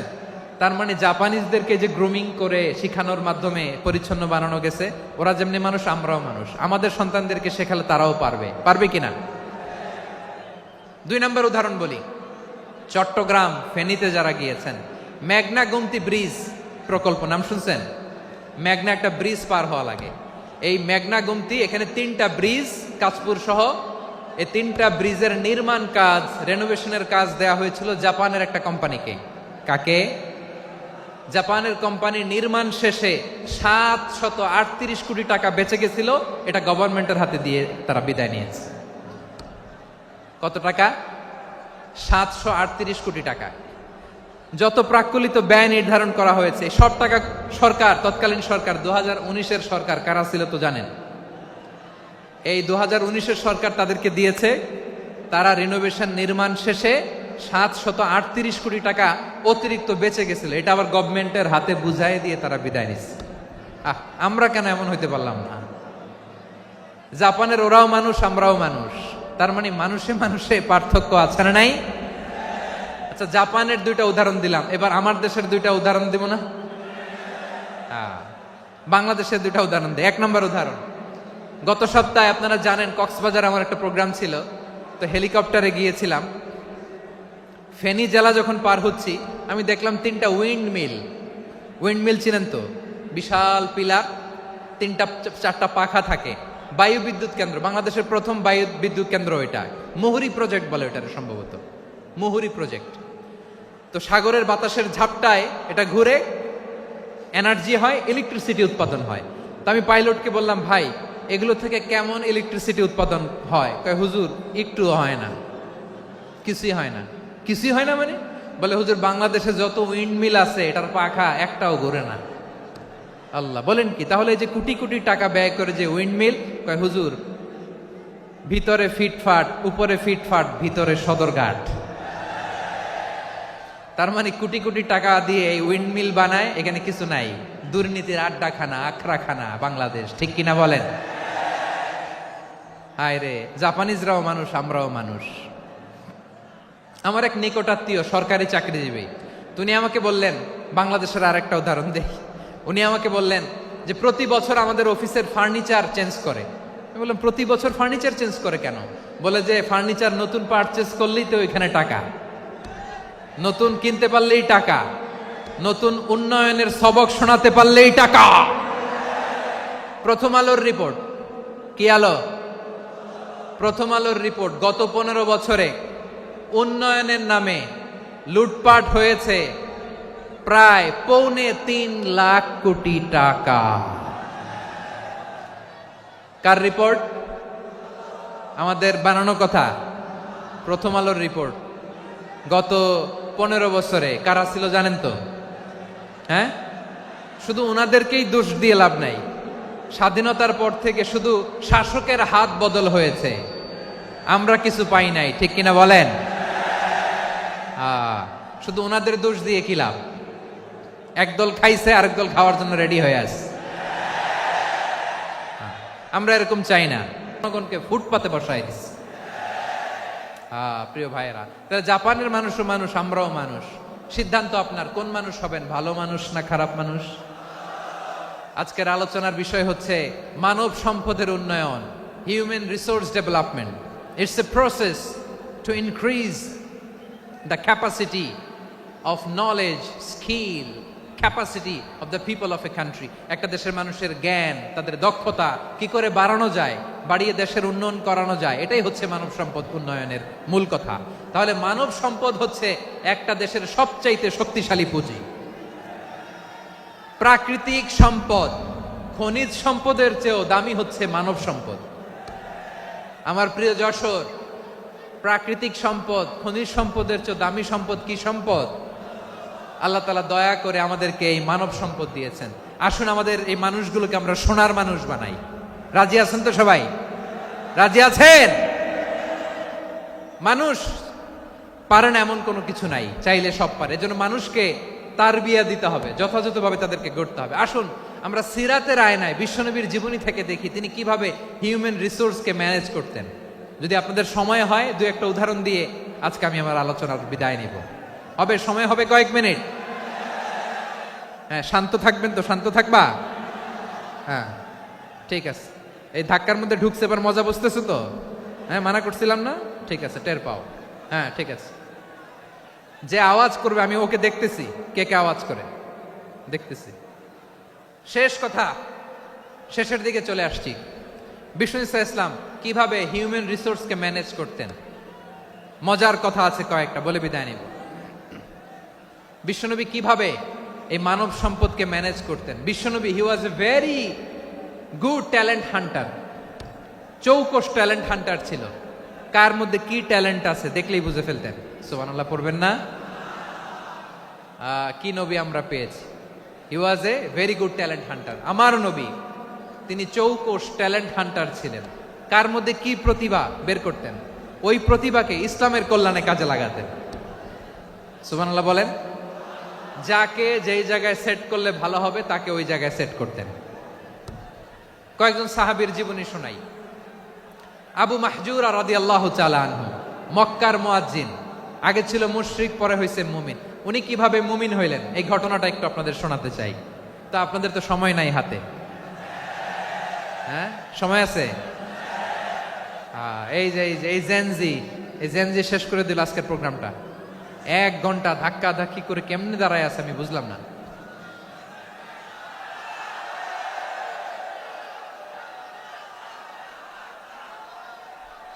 না না তাকবির না, চুপ করতে হবে। What I need you stop, just shut up, চুপ। হ্যাঁ ঠিক আছে, এভাবে। আবু মাহজুরা রাদিয়াল্লাহু তাআলা আনহু কিভাবে মুসলিম হলেন আওয়াজ করে শুনেন। হুনাইনের যুদ্ধ 8ম হিজরি, বিষ্ণু ঈসা ইসলাম হুনাইনের যুদ্ধ শেষে ফিরতেছেন, পথিমধ্যে বেলাল রাদিয়াল্লাহু তাআলা আনহু, এই যে আবার কথা, আই রে আল্লাহ রে, এখানে ধাক্কা ধাক্কি কেন? চলে যাও, পেছনে যাও, যাও পেছনে যাও। কি আজীব তামাশা, যেখানে যায় এখানে ধাক্কা ধাক্কি, মারামারি, গায়ের উপরে কাঁধের উপরে শাউটিং। অনেক গুরুত্বপূর্ণ কথা পয়েন্ট করে নিয়ে আসে যে বলবো, এই শাউট করার কারণে প্রোগ্রামটাই নষ্ট করে দেয়। আসছে আমার ভালোবাসা দেখাইতে, প্রোগ্রামটাই শেষ করে দিয়ে চলে যায়। স্টপ, আবার কথা বল, স্টপ। হুনাইনের যুদ্ধে 8ম হিজরি, কত হিজরি সবাই বলেন না একটু, কত হিজরি? 8ম হিজরিতে হুনাইনের যুদ্ধে রাসূল সাল্লাল্লাহু আলাইহি ওয়াসাল্লাম ফিরে আসতেছেন মদিনায়। পথিমধ্যে বেলাল রাদিয়াল্লাহু তাআলা আনহু আজান দিচ্ছেন। কি দিচ্ছেন? তো পাশে ছিল মুশরিকদের একটা পল্লী, কিছু মুশরিক তরুণ, কিছু অমুসলিম কিশোর, তারা আজানকে ব্যঙ্গ করতেছে, আমাদের বাংলায় মুখ ভেঙ্গানো বলে আর কি। বেলাল রাদিয়াল্লাহু তাআলা আনহু আজান দিচ্ছেন, ওই বাচ্চাগুলো মুশরিক, তো ওরা আজানকে ব্যঙ্গ করতেছে, বিকৃতি করে ওরাও আজান দিচ্ছে। উদ্দেশ্য হচ্ছে আজানকে নিয়ে ঠাট্টা করা। উদ্দেশ্য কি? ঠাট্টা করা। ব্যাপারটা মনে কষ্ট পাওয়ার মতো ব্যাপার না? কিন্তু বিশ্বনবী ওইখানে দেখেন কি খুঁজলেন। বিশ্বনবী খেয়াল করলেন অমুসলিম কিশোরদের মধ্য থেকে একটা কিশোরের গলাটা বড় দরাজ গলা, কণ্ঠটা বড় সুন্দর। খেয়াল করে দেখলেন যে কিছু কিশোর বেলালের আজানকে ব্যঙ্গ করে, বিকৃতি করে, কিন্তু একজনের কণ্ঠ দেখতে পাচ্ছেন না এত দূরে, কিন্তু কণ্ঠটা বড় সুন্দর, দরাজ গলা। বিশ্বনবী সাহাবীদেরকে বললেন, ধরো এগুলারে, ধরো। সবগুলারে ধরে বিশ্বনবীর সামনে আনা হলো, ওরা হাঁটু গেড়ে বসলো। বিশ্বনবী বললেন, তোমাদের মধ্যে কে যেন ব্যঙ্গ করে আজান দিচ্ছিল, তার গলাটা বড় উঁচু, গলার বেসটা বড় মজবুত, মেলোডিয়াস, সুমধুর কণ্ঠ, কে? আবু মাহজুরা বলে, আমার বন্ধুরা সবাই আমার দিকে আঙ্গুল দেখায়, আমি পড়ে গেছি বিপদে। রাসূল সাল্লাল্লাহু আলাইহি ওয়াসাল্লাম বাকি অমুসলিম তরুণদেরকে ছেড়ে দিলেন, বললেন তোমরা যাও। এবার আবু মাহজুরারে পাইছে। আবু মাহজুরার চুলের মধ্যে হাত দিলেন বিশ্বনবী, মাথায় হাত দিয়ে বললেন, এবার আজান দাও দেখি।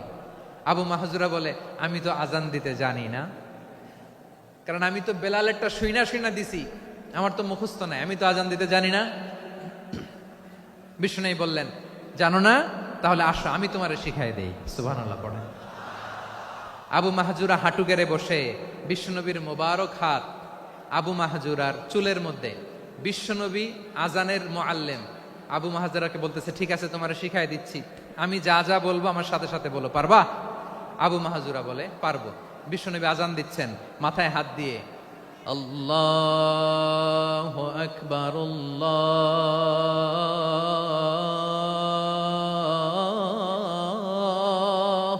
আকবার। আবু মাহজুরা এই বাক্যটা পড়লেন। বিশ্বনবী দ্বিতীয় বাক্য পড়তে আরম্ভ করলেন, আল্লাহু আকবার, আল্লাহু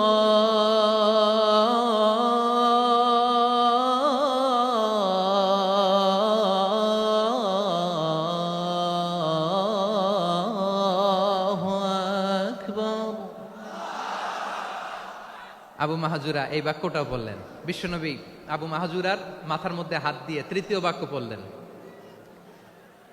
আশহাদু আল্লা ইলাহা ইল্লাল্লাহ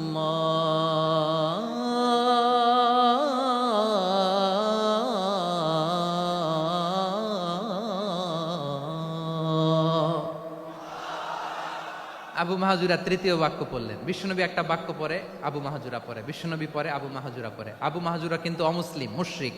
আবু মাহাজুরা বলে, এক একটা বাক্য পড়ি আমার কলিজাটা গলে ঠান্ডা হয়ে যায়। এতদিন মোহাম্মদকে গালি দিতাম, এখন মোহাম্মদ আমার মাথায় যখন হাত রাখছে আমার সারা শরীর ঠান্ডা হয়ে গেছে। বিশ্বনবী আজান শিখাচ্ছেন, একটা একটা বাক্য পড়ে আবু মাহজুরাও পড়ে, বিশ্বনবী পড়ে আবু মাহজুরাও পড়ে। পুরো বাক্যগুলো যখন শেষ, আজান শেষ, আবু মাহজুরাও যখন পুরো আজান পড়লেন, আবু মাহজুরা বললেন, এতদিন মোহাম্মদের চেহারা দেখলে আমার ঘৃণা লাগতো, আজ থেকে মোহাম্মদের চেহারার চেয়ে প্রিয় চেহারা আমার কাছে নাই। আবু মাহজুরা বললেন, ও মুহাম্মদ, আজানের বাক্য তো আপনি আমারে শেখালেন, এখানেই শেষ করবেন না, আপনি আমারে পড়ায় দেন, লা ইলাহা ইল্লাল্লাহু মুহাম্মাদুর রাসূলুল্লাহ সাল্লাল্লাহু আলাইহি ওয়াসাল্লাম। বিশ্বনবীর সাথে দাঁড়িয়ে উনি শাহাদা পড়ে মুসলমান হয়ে গেলেন। এবার আবু মাহজুরা বলে, ইয়া রাসূলুল্লাহ, ইয়া হাবিবাল্লাহ, আমি মুমিন হয়েছি, মুসলমান হয়েছি, আপনার কাছ থেকে আজান শিখার সৌভাগ্য আমি লাভ করেছি গো নবী। আমার কণ্ঠের বড় তারিফ করেছেন, আপনি আমার আজানকে আপনি পছন্দ করেছেন। একটা জিনিস আপনার কাছে চাই, আপনি আমাকে মক্কার মসজিদুল হারামের মুয়াজ্জিন হিসেবে অ্যাপয়েন্ট করে দে। বিষ্ণু ইসা ইসলাম বললেন, যাও আবু মাহজুরা, আমি তোমাকে পৃথিবীর শ্রেষ্ঠতম মসজিদ মক্কার মসজিদুল হারামের মুয়াজ্জিন হিসেবে অ্যাপয়েন্ট করে দিলাম। দেখছেন কিভাবে ট্যালেন্ট হান্টিং করতে হয়, কিভাবে হিউম্যান রিসোর্স মানব সম্পদকে ব্যবহার করতে হয়। আসছিল আজানকে ভেঙ্গাইতে, আসছিল কেন? আজানকে ব্যঙ্গ করার জন্য, বিকৃত করার জন্য। আজানকে বিকৃত করতে যে ইসলামের সবচেয়ে শ্রেষ্ঠ মসজিদের মুয়াজ্জিন হয়ে গেল। পড়েন সুবহানাল্লাহ। হযরত আবু মাহজুরা রাদিয়াল্লাহু তাআলা আনহু ওনার এই সুললিত কণ্ঠ ব্যবহার করে মসজিদুল হারামে এত সুন্দর করে আল্লাহু আকবার বলে আজান দিতেন, মানুষগুলোর, মুসল্লিগুলোর, মক্কাবাসীর হৃদয়কে তিনি বিগলিত করে দিতেন, মানুষের হৃদয়কে ঠান্ডা হয়ে যেত। শুধু এখানেই শেষ না আমার যশোরের ভাইয়েরা। বিশ্বনবী যখন সাইয়েদনা আবু মাহজুরা রাদিয়াল্লাহু তাআলা আনহুকে আজান শিখাচ্ছিলেন, বলেন তো বিশ্বনবীর হাতটা কোথায় ছিল? আবু মাহজুরার মাথার সামনে, এই চুলের উপরে ছিল। আবু মাহজুরা ওই স্মৃতিটাকে ধারণ করবার জন্য, ওই স্মৃতিকে বহন করার জন্য বিশ্বনবীর মোবারক হাত আবু মাহজুরার কপালের চুলের যেই জায়গায় লেগেছে, মৃত্যুর আগের দিন পর্যন্ত আবু মাহজুরা মাথার ওই চুলে কোনোদিন ছুরি আর কামার লাগায় নাই, সেখানে কেচি লাগায় নাই, চুলের মধ্যে খুর লাগায় নাই। আবু মাহজুরা ডান দিকের চুল কাটতো, বাম দিকের চুল কাটতো, পেছনের চুল কাটতো, সামনের চুল কাটতো না। আবু মাহজুরা রাদিয়াল্লাহু তাআলা আনহুর সামনের চুলগুলো বড় হতে হতে যখন এত বড় হয়ে যায়, তিনি চুলগুলো পেঁচিয়ে মাথার মধ্যে রাখতেন, তারপরে তিনি পাগড়ি পরতেন। সবাই জিজ্ঞেস করতো, আবু মাহজুরা, এটা আবার কেমন স্টাইল? দেখতে তোমারে কি বিদঘুটে লাগে, কেমন অড লাগে, কেমন খারাপ দেখা যায়। মক্কায় এমন কোন মানুষ তো দেখি নাই, ডানে চুল কাটে, বায়ে চুল কাটে, পেছনে চুল কাটে, সামনে কাটে না। ওরে আবু মাহজুরা, কেমন দেখা যায় তোমারে, তুমি সামনের চুল কাটো না কেন? আবু মাহজুরা বলে, আমি হাঁটু গেড়ে পেয়ারা নবীর সামনে বসেছিলাম, আমার এই মাথার চুলের মধ্যে মুবারক হাত লাগিয়ে বিশ্বনবী নিজে আমাকে আজানের প্রতিটা বাক্য শিক্ষা দিয়েছেন। বিশ্বনবীর মোবারক হাত, পবিত্র হাত আমার মাথার চুলের যেই জায়গায় লেগেছে, আমি চাই ওই চুলগুলা নিয়ে আমি আমার কবরের ভিতরে যাব। সাইয়েদনা আবু মাহজুরা রাদিয়াল্লাহু তাআলা আনহু ইন্তেকালের আগের পর্যন্ত মাথার সামনের চুলগুলা কাটে নাই। মাথার সামনের চুল তিনি কাটেন নাই। সুবহানাল্লাহি বিহামদি। কেমন ভালোবাসতেন বিশ্বনবী সাহাবীদেরকে, সাহাবারা কেমন ভালোবাসতেন বিশ্বনবীকে। সামনের চুলগুলো বড় হতে হতে এত বড় ছিল, পেঁচিয়ে রেখে পাগড়ি পরতেন, কাটতেন না। নবীর হাত লেগেছিল। সুবহানাল্লাহ পড়েন। তাহলে what is the lesson, moral of the story কি? মোরাল অফ দ্য স্টোরি হচ্ছে, আসছিল আজানকে ব্যঙ্গ করার জন্য, বিকৃত করার জন্য, হয়ে গেল মসজিদুল হারামের মুয়াজ্জিন। দেখেন বিশ্বনবী একটা খারাপ সিচুয়েশনের মধ্যে থেকে কি ভালো জিনিস বের করে আনলেন। আমি যে শুরুতে বলেছি কিভাবে তিনি হিউম্যান রিসোর্সকে ডেভেলপ করেছেন, ম্যানেজ করেছেন। তিনি যে চৌকুশ ট্যালেন্ট হান্টার ছিল দেখেন, সবার মধ্যে থেকে এর বাছাই করে মুয়াজ্জিন বানাই দিয়েছেন। সুবহানাল্লাহ পড়েন। তার মানে এই না সবাইরে ধরে ধরে উনি মুয়াজ্জিন বানাইছেন। যার যেই ট্যালেন্ট আছে তাকে ওই কাজে অ্যাসাইন করেছেন। যার যেই প্রতিভা আছে তার প্রতিভাকে ইসলামের কাজে লাগিয়েছেন। সুবহানাল্লাহ পড়েন। যায়েদ বিন সাবেত রাদিয়াল্লাহু তাআলা আনহু নাম শুনেছেন? যশোর কথা বেরোয় না। যদি জিগায় সালমান খানের নাম শুনছেন, সবাই হাত তুলবে, জি হুজুর শুনছি, মানে সব দেখা শেষ। সালমান খান, আমির খান, অমুক খান, সব খান মুখস্থ, কিন্তু যায়েদ বিন সাবেতের নাম মুখস্থ নাই মুসলমানদের। যেই সাহাবী মাথার সামনের চুল কাটে নাই, মসজিদুল হারামের মুয়াজ্জিন বানাইছেন বিশ্বনবী, সাহাবীর নাম কি? খায়া ফেলাইস, স্লোগানের সাথে খায়া ফেলাইস। আবু মাহজুরা। কি নাম? আবু মাহজুরা আল জুমাহি রাদিয়াল্লাহু তাআলা আনহু। এই নামটা আজকে নিয়ে যাইতে হবে যশোর। আবু মাহজুরা রাদিয়াল্লাহু তাআলা আনহু। 2 নম্বরে বলছিলাম যায়েদ বিন সাবেত রাদিয়াল্লাহু তাআলা আনহু। বিশ্বনবী দেখলেন মদিনার এই আনসারী সাহাবী হাইলি ট্যালেন্টেড, ইন্টেলেকচুয়াল, মেরিটোরিয়াস, জ্ঞানের প্রতি তার আকর্ষণ, মারাত্মক আকর্ষণ। বিশ্বনবী তাকে দায়িত্ব দিলেন, কোরআন যা নাজিল হয় তুমি লিখো, কাতিবুল ওয়াহি বানায় দিলেন। সুবহানাল্লাহ। যায়েদ বিন সাবেতরে আবার আজান শিখান নাই, কারণ তার মধ্যে বিশ্বনবীর প্রতিভা দেখেছেন, একাডেমিক প্রতিভা। বিশ্বনবীর একাডেমিক প্রজেক্টগুলো তিনি হ্যান্ডেল করতেন। যায়েদ বিন সাবেত ছিল বিশ্বনবীর ব্যক্তিগত সচিব। কি ছিল? ব্যক্তিগত সচিব। বোঝেন নাই? বিশ্বনবীর ব্যক্তিগত সচিব এবং দোভাষী। ইহুদিরা কিছু লিখে দিলে এটার অর্থ বিশ্বনবীরে বুঝায় দিতেন, আবার ইহুদিদের কাছে কিছু লিখতে হলে তিনি লিখে দিতেন। বিশ্বনবী একদিন বললেন, ইন্নী ওয়াল্লাহি মা আমানু ইয়াহুদা আলা কিতাব। ইহুদিরা যে চিঠি পাঠায় অর্থ তো বুঝি না, আরেক ইহুদি আইনে অর্থ করা লাগে। আবার ইহুদিদের কাছে কিছু লিখে পাঠাইতে চাইলে আমরা তো লিখতে পারি না, ইহুদিরে দিয়ে লেখা লাগে। ওরা যে পয়রা শোনায় লিখে দেয়, আমি ওদের বিশ্বাস করি না, আমার নিজের একজন লোক দরকার। বিশ্বনবী এই যায়েদ বিন সাবেতকে চুজ করলেন ল্যাঙ্গুয়েজের জন্য। উনি বললেন, যায়েদ তোমার সফট স্কিলকে ডেভেলপ করতে হবে, তুমি হিব্রু ল্যাঙ্গুয়েজ শিখে ফেলো। যায়েদ বিন সাবেত বলল, বিশ্বনবীর মোটিভেশন আর ইন্সপিরেশন পেয়ে আমি 15 দিনে ইহুদিদের এই হিব্রু ল্যাঙ্গুয়েজ শিখে ফেললাম। শুধু শিখে ফেললাম না, হাত্তা হাদিকতু, even I became master in the language. এই ভাষা আমি পারদর্শী হয়ে গেলাম। এরপরে ইহুদিরা চিঠি লিখে পাঠালে আর কোনো ইহুদি ডাকা লাগতো না, আমি নবীর এটার অর্থ শুনে পরে বুঝায় দিতাম। আবার ইহুদিদের কাছে চিঠি লেখা লাগলে আমি যায়েদ বিন সাবেত চিঠি লিখে দিতাম। সুবহানাল্লাহ। দেখেন, এত সাহাবীর মধ্য থেকে বিশ্বনবীর একাডেমিক প্রজেক্ট, ব্যক্তিগত সচিব, দোভাষী হিসেবে তিনি যায়েদ বিন সাবেতের মতো তরুণকে নির্বাচিত করেছেন। কেমন ট্যালেন্ট হান্টার ছিল আমার নবী। সুবহানাল্লাহ পড়বেন না? বিশ্বনবীর ইন্তেকালের পরে সাইয়েদনা আবু বকর রাদিয়াল্লাহু তাআলা আনহু যখন খলিফা হয়ে আসলেন, কোরআনকে সংকলনের দায়িত্ব দেয়া লাগবে, কোন সাহাবীকে দিবেন? সব সাহাবারা মিলে পরামর্শ করলেন। সাইয়েদনা আবু বকর, ওমর সবাই মিলে এই বিশাল কোরআন সংকলনের গুরু দায়িত্ব বিশ্বনবীর ব্যক্তিগত সচিব, বিশ্বনবীর দোভাষী, বিশ্বনবীর সিলেক্ট করাই লোক যায়েদ ইবনে সাবেত রাদিয়াল্লাহু তাআলা আনহুকে দিয়েছে। কোরআনের কপি তো আজকে এখানে রাখে নাই। এই যে আজকের যে কোরআন পড়েন, এটা আগে এরকম ছিল না। কোরআন নাজিল হলে সাহাবারা চামড়ার, ওটের চামড়ায় লিখে ফেলতো, ওটের চ্যাপ্টা হাড্ডির মধ্যে লিখে ফেলতো, গাছের গুড়ির মধ্যে লিখে ফেলতো, বিভিন্ন জনের কাছে ছড়ানো ছিটানো ছিল। আবু বকর রাদিয়াল্লাহু তাআলা আনহু একসাথে করলেন, পরবর্তীতে উসমান রাদিয়াল্লাহু তাআলা আনহু একসাথে করলেন 114 সূরার। এখন এই মুসহাফ, এই কম্পাইলেশন, এই কপি আমরা পেয়েছি, যার হিউজ কন্ট্রিবিউশন ছিল। এই পুরো কোরআন কম্পাইলেশনের প্রজেক্ট ম্যানেজার ছিল যায়েদ বিন সাবেত রাদিয়াল্লাহু তাআলা।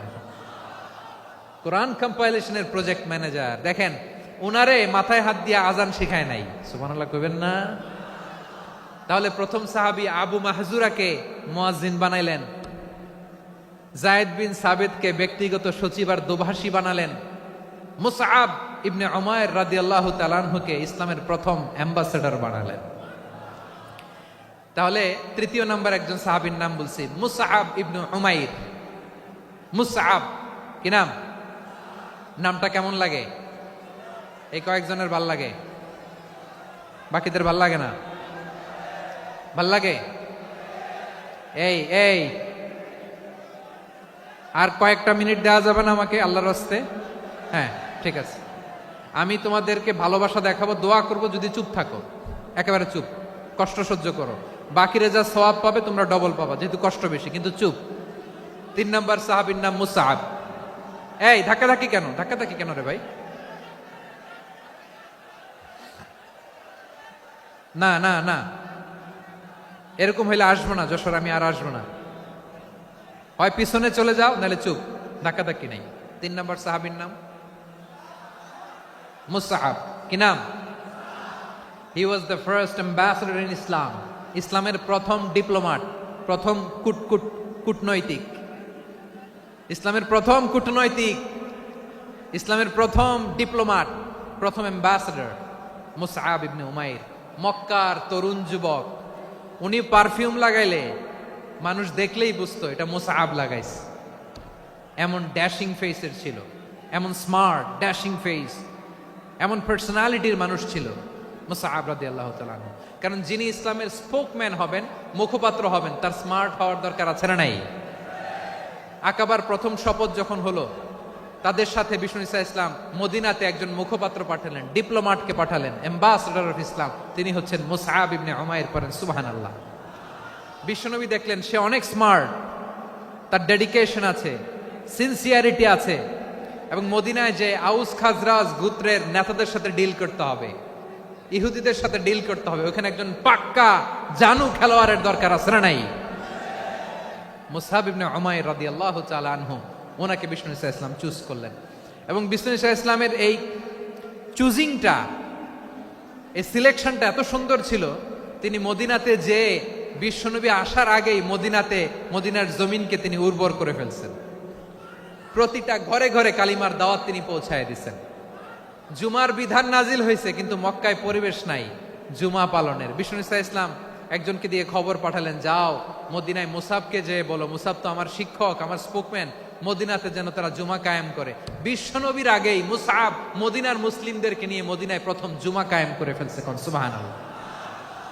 ডিপ্লোমাটদের কেমন হইতে হয়, অ্যাম্বাসেডারের কেমন হইতে হয়, মুসআব রাদিয়াল্লাহু তাআলা আনহুর কাছ থেকে শিখে নাও। মুসআব নামটা কেমন লাগে? যশোর যাদের সন্তান হবে, ছেলে সন্তান, আমার রাস্তায় পাইলে সবাই জিজ্ঞেস করে, হুজুর একটা নাম দেন, আমার ছেলে হবে। যশোরবাসীর জন্য আমি একটা নাম দিয়ে দিলাম, নাম রাখতে হবে মুসআব। কি নাম? নামটা যাদের ভাল লাগে, ছেলে সন্তান অনাগত আসবে, মনে চাইলে নাম রেখে দিবেন মুসআব রাদিয়াল্লাহু তাআলা আনহুর নামে মুসআব। তাহলে মুসআব রাদিয়াল্লাহু তাআলা আনহুকে বিশ্বনবী ল্যাঙ্গুয়েজ শিখান নাই, সফট স্কিল শিখান নাই। যায়েদ রাদিয়াল্লাহু, তিনি হিব্রু ল্যাঙ্গুয়েজ শিখেছেন, সুরিয়ানি শিখেছেন, কিন্তু মুসআবকে তিনি বানিয়েছেন the spokesman of Islam, the first diplomat, the ambassador of Islam. সুবহানাল্লাহ পড়বেন না? আব্দুল্লাহ ইবনে আব্বাস রাদিয়াল্লাহু তাআলা আনহু, বিশ্বনবীর কাজিন, চাচাতো ভাই। আবার মাইমুনা রাদিয়াল্লাহু তাআলা আনহু, মাইমুনা নবীর স্ত্রী, তিনি ছিলেন আব্দুল্লাহর আপন খালা। তো নবীর বউ যদি ওনার খালা হয়, নবী তার কি? বুঝে নাই, নবী তার কি? খালু। তাহলে সম্পর্ক অনেক গভীর, কাজিন আবার খালু। ছোট্ট মানুষ, তাই রাতে মাঝে মাঝে ঘরে থাকতো। বিশ্বনবী দেখলেন আব্দুল্লাহ যেহেতু আমার ঘরে ঢুকতে পারে, আব্দুল্লাহরে এই উম্মতের বড় শিক্ষাবিদ বানাইতে হবে। কথা বোঝে নাই? আব্দুল্লাহকে কি বানাইতে হবে? শিক্ষাবিদ, এডুকেটর অফ দিস উম্মাহ, এই উম্মার শিক্ষাবিদ বানাইতে হবে। তাই আব্দুল্লাহ ইবনে আব্বাসকে বিশ্বনবী হাতে কলমে শিক্ষা দিয়েছেন। আহারে, আর এরপরে যে কি ভাষা আসবে তোমাদের জন্য আমার মুখ থেকে আমি নিজেও জানি না, আমি নিজেও জানি না। 1 ঘন্টা যাবত ধাক্কা ধাক্কি মারামারি। তো আসতে বলছে কে তোমাকে? পেছনে চলে যাও, জায়গা না পেলে। পুরো প্রোগ্রামটাই নষ্ট করে দিল।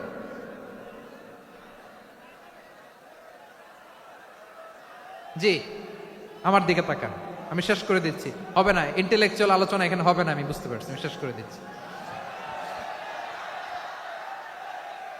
আব্দুল্লাহ ইবনে আব্বাস রাদিয়াল্লাহু তাআলা আনহু, মনোযোগ দিয়ে কয়েকটা মিনিট শুনুন, আমি এখনই শেষ করে দিচ্ছি। এরপর আওয়াজ করবে, এই যে এগুলো কি আমি বুঝলাম না। আমি বললাম না সব করা যাবে, বসে যাও, শুয়ে যাও, চলে যাও, আওয়াজ করা যাবে না। অন্যকে বসো এটাও বলার দরকার নেই, জাস্ট এদিকে তাকাও। আল্লাহ। আব্দুল্লাহ ইবনে আব্বাস রাদিয়াল্লাহু তাআলা আনহু, ওনাকে বিশ্বনবী হাতে কলমে শিক্ষা দিয়েছেন, যেহেতু উম্মতের শিক্ষাবিদ হবেন, এডুকেটর হবেন। তো বিশ্বনবী রাতে যখন তাহাজ্জুদ পড়তেন, ছোট্ট আব্দুল্লাহ ঘরে থাকতো। বুঝতে পেরেছেন? ছোট্ট মানুষ তো ঘরে থাকতো। তো বিশ্বনবী তাহাজ্জুদের জন্য একবার দাঁড়িয়েছেন, ছোট্ট আব্দুল্লাহ ওযু করে দাঁড়াইছে। আচ্ছা বলেন তো, ইমাম আর মুসল্লি মোট যদি দুইজন হয়, একজন ইমাম একজন মুসল্লি, তো মুসল্লি ইমামের কোন দিকে দাঁড়াবে? ডানে দাঁড়াবে। ছোট্ট আব্দুল্লাহ বোঝে নাই, বিশ্বনবী তাহাজ্জুদ শুরু করেছেন, উনি একতেদা করছেন আর দাঁড়াইছেন বায়ে। কোথায় দাঁড়িয়েছেন? আব্দুল্লাহ বলেন, যখন আমি বায়ে দাঁড়ালাম, আখাযা রাসূলুল্লাহ সাল্লাল্লাহু আলাইহি ওয়াসাল্লাম উযুনি আল ইউমনা ইয়াফতিলুহা, বিশ্বনবী নামাজরত অবস্থায় আমার কান ধরে টেনে আমার ডান দিকে এনে দাঁড় করায় দিলেন। পড়েন সুবহানাল্লাহ। দেখেন, হাতে কলমে শিক্ষা। আর জীবনে ভুলাবে? কথা কয় না, আর ভুলাবে? আর ভুল হবে না।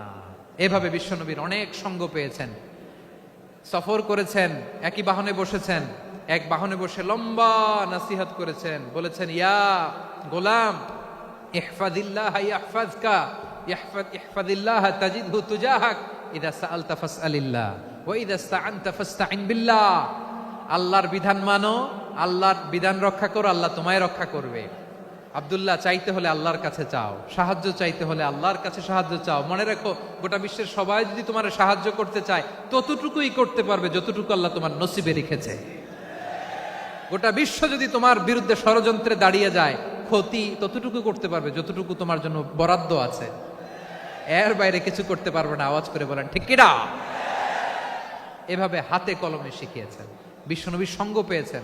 ওনাকে বিশ্বনবী সাল্লাল্লাহু আলাইহি ওয়াসাল্লাম শিক্ষাবিদ, এডুকেটর অফ দিস উম্মাহ হিসেবে সিলেক্ট করেছেন, হাতে কলমে শিখিয়েছেন। বিশ্বনবী একবার প্রকৃতির ডাকে সাড়া দিয়ে এসেছেন। এখন কি করতে হবে? নামাজের জন্য অজু করতে হবে। বিশ্বনবী এসেই দেখেন অজুর বদনায় পানি ভরা, খুশি হয়ে গেলেন, বললেন, কে রেখেছে পানি? একজন বলল, আব্দুল্লাহ রেখেছে। বিশ্বনবী অত্যন্ত খুশি হলেন, খুশি হয়ে একটা দোয়া করলেন, বললেন, আল্লাহুম্মা ফাক্কিহু ফিদ্দীন ওয়া আল্লিমহু তা'ওয়ীল। আল্লাহ, তুমি আব্দুল্লাহকে দ্বীনের বুঝ দিও আর কোরআনের তাফসীর শিক্ষা দিও। বিশ্বনবীর এই দোয়া এমন লাগছে, উনি রাইসুল মুফাসসিরিন, এই পৃথিবীতে যত মুফাসসির ছিল, যত মুফাসসির আসবে, সকল মুফাসসিরের সম্রাট হিসেবে স্বীকৃত হয়েছেন। আব্দুল্লাহ ইবনে আব্বাস, বিশ্বনবী ওনারে আজান শিখান নাই, বিশ্বনবী ওনারে ল্যাঙ্গুয়েজ শিখান নাই, বিশ্বনবী ওনারে অ্যাম্বাসাডর বানান নাই, হাতে কলমে শিক্ষা দিয়েছেন। ছোট্ট মানুষ, বিশ্বনবী ইন্তেকাল করলেন, আবু বকরের সময় গেল, ওমরে ফারুকের খেলাফত, তখনও তিনি তরুণ। ওমরে ফারুক রাদিয়াল্লাহু তাআলা আনহু ওনার ক্যাবিনেট মিনিস্ট্রির বৈঠকে এই আব্দুল্লাহ ইবনে আব্বাসকে পাশ দিয়ে বসায় রাখতেন। বয়স্ক সাহাবারা এটা পছন্দ করতো না, তারা বলতো, ঘটনা কি? আব্দুল্লাহর মতো ছেলে নাতি আমাদের আছে, এরা কেন রাখে ওমরে ফারুক? ওমরে ফারুক এটা টের পেলেন, তিনি বুঝতে পারলেন যে ক্যাবিনেট মেম্বাররা এটা পছন্দ করে না, ছোট্ট আব্দুল্লাহরা কেন রাখি, কেন যে রাখি, এটা একদিন বুঝাবো। একদিন মিটিং এ তিনি সবাইকে বললেন, ইদা জাআ নাসরুল্লাহি ওয়াল ফাতহ। এই আয়াত দ্বারা উদ্দেশ্য কি বলেন তো মুরব্বী সাহাবীরা? এক সাহাবী বলেন, এই সূরা দ্বারা উদ্দেশ্য, আল্লাহ বলেছেন আমাদেরকে বিভিন্ন ল্যান্ড, বিভিন্ন এলাকা বিজয় করতে হবে। ওমরে ফারুক বললেন, না, হয়নি। আরেকজন বললেন, বিজয় হওয়ার পর আমাদের বেশি বেশি আল্লাহর বরত্বের ঘোষণা দিতে হবে, এটা উদ্দেশ্য। ওমরে ফারুক বললেন, না, হয় নাই। যারা জিজ্ঞেস করেন কেউ পারে না। সব শেষে বিশ্বনবী ছোট্ট আব্দুল্লাহরে বলেন, আব্দুল্লাহ, ইদা জাআ নাসরুল্লাহি ওয়াল ফাতহ, এর দ্বারা উদ্দেশ্য কি বলতো? ছোট্ট আব্দুল্লাহ বলেন, হুয়া আজালু রাসূলিল্লাহ। এই আয়াত দ্বারা বিশ্বনবীর বিদায়কে উদ্দেশ্য নেওয়া হয়েছে। ওমরে ফারুক বললেন, হাযা হুয়া, এটাই তো সঠিক উত্তর, এটাই সঠিক তাফসীর এই আয়াতের।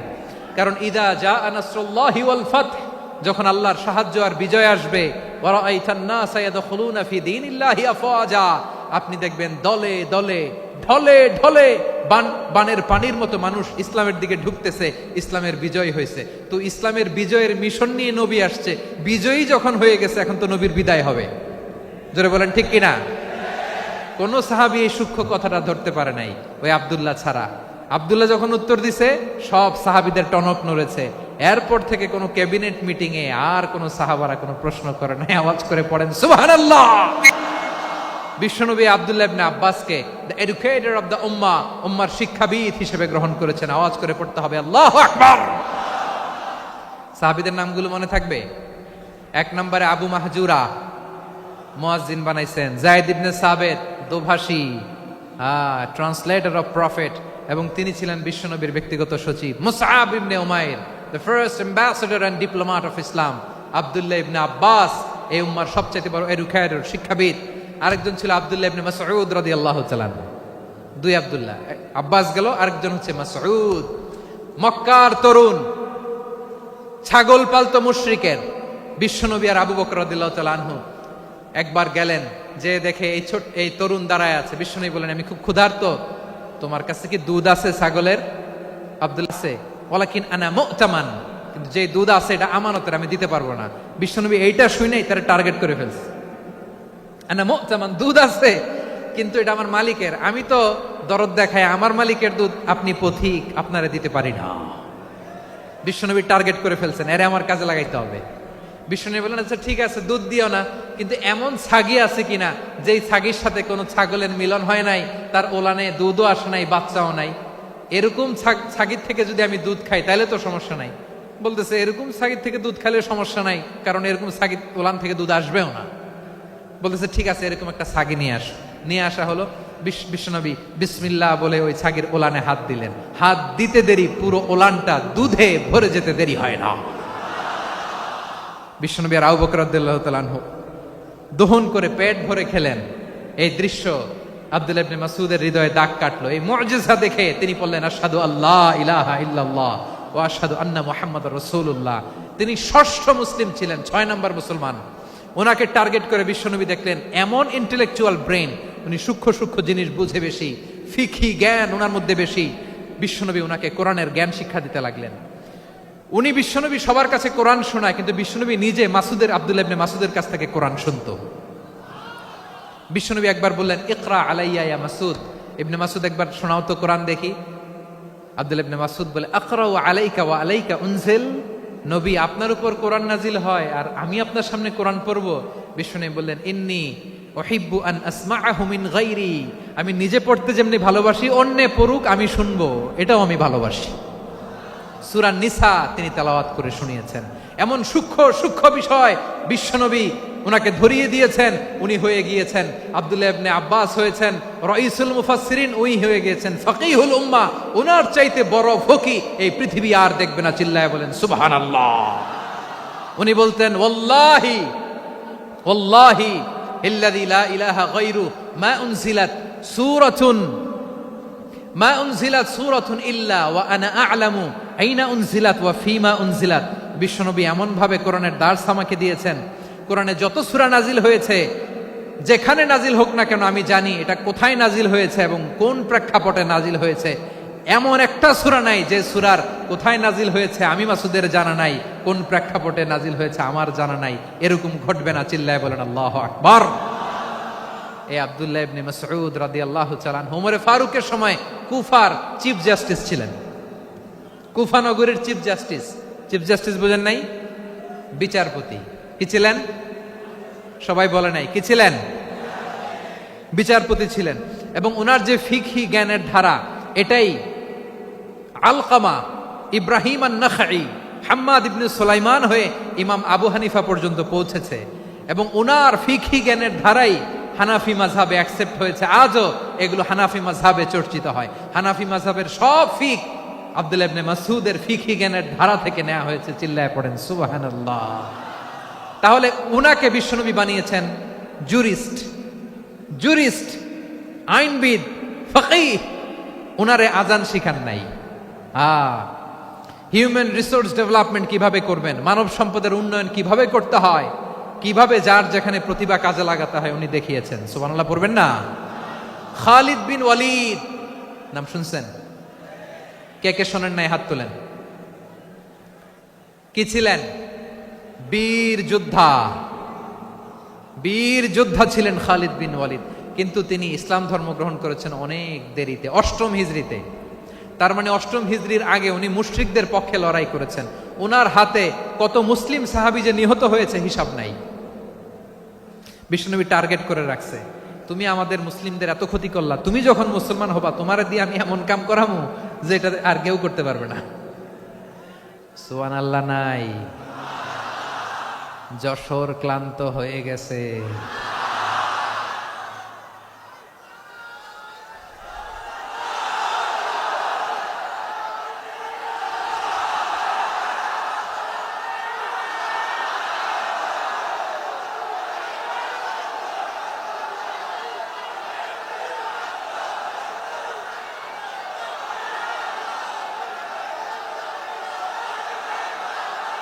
মাশাআল্লাহ, বসুন বসুন বসুন। খালিদ বিন ওয়ালিদ রাদিয়াল্লাহু তাআলা আনহু 8ম হিজরিতে মুসলিম হয়েছেন, মক্কা বিজয়ের আগে। তো মক্কা বিজয়ের আগে যখন মুসলিম হয়েছেন, এর আগে কি করছেন? কাফিরদের সাথে যুদ্ধ করেছেন। উনি উহুদের যুদ্ধে মুসলমানদের যে পরাজয় ভাব, কঠিন পরিস্থিতির মুখোমুখি উনার কারণে পেছন থেকে এমন আতর্কিত আক্রমণ করেছেন, মুসলমানদেরকে কচুকাটা করেছেন। 8ম হিজরিতে আল্লাহ তাআলা হেদায়েতের নূর দিয়ে ওনার হৃদয়টাকে উজালা করে দিলেন। লা ইলাহা এটা এমন বাণী যার হৃদয়ে একবার টাচ খাবে, এইটা থেকে সে আর পালিয়ে বেড়াতে পারে। ঝিনুকের ভেতর লুকিয়ে থাকে যেমন মতি, ঝিনুকের ভেতর লুকিয়ে থাকে যেমন মতি, কলমা শাহাদাতে আছে আল্লাহর জ্যোতি, কলমা শাহাদাতে আছে আল্লাহর জ্যোতি। ঠিক কিনা বলেন? মক্কা বিজয়ের আগে মুসলিম হলেন, হওয়ার পরেই বিশ্বনবীর টার্গেট ফুলফিল হলো। ওই যে টার্গেট করে রেখেছেন আর দোয়া করেছেন, খালিদ বিন ওয়ালিদ যদি মুসলিম হয় তাকে আমি মিলিটারি চিফ বানাবো। ওনাকে আজান শিখান নাই, ওনারে কান ধইরা নামাজের এই মাথা থেকে ওই মাথা আনান নাই, ফিকহি কোরআনের সূক্ষ্ম তাফসীর ওনারে শিখান নাই, অ্যাম্বাসেডর বানান নাই। বিষ্ণু ইসলাম উনাকে সামরিক অভিযানে প্রেরণ করেছেন। সামরিক অভিযানে তিনি প্রেরণ করেছেন। উনার জীবদ্দশায় উনার নেতৃত্বে যতগুলো যুদ্ধ হয়েছে, একটা যুদ্ধেও তিনি পরাজয় বরণ করেন নাই। ওমরে ফারুকের সময়কালে তিনি চিফ অফ মুসলিম মিলিটারি, মানে মুসলিম সেনাপতি হয়েছেন। যশোর আওয়াজ করো, ঠিক কিনা বলো? সেনাপতি, মুসলিম সেনাপতি। তাহলে কিভাবে হিউম্যান রিসোর্স ব্যবহার করতে হয় গোটা বিশ্ব আমার নবীর কাছ থেকে শিখে নাও। খালিদ বিন ওয়ালিদ, ওনাকে বিশ্বনবী একটা উপাধি দিয়েছেন। উপাধিটা হচ্ছে সাইফুল্লাহিল মাসলুল, আল্লাহর নাঙ্গা তরবারি, আল্লাহর খোলা তরবারি, দ্য ওপেন সোর্ড অফ আল্লাহ। খালিদ বিন ওয়ালিদ মুসলিম সেনাপতি। হাসান বিন সাবেত নাম শুনছেন? দেখি উনি কি ছিল বলেন। রাসূলের সভা কবি, কালচারাল হিজিমনিকে ডিফিট করার জন্য। উনি ভালো অস্ত্র চালানো জানতেন না, ওই কাজে উনি যেতেন না। ওনার ছিল কাব্য প্রতিভা। কাব্য প্রতিভা, কাফিররা কবিতা দিয়ে নবীকে গালি দিত।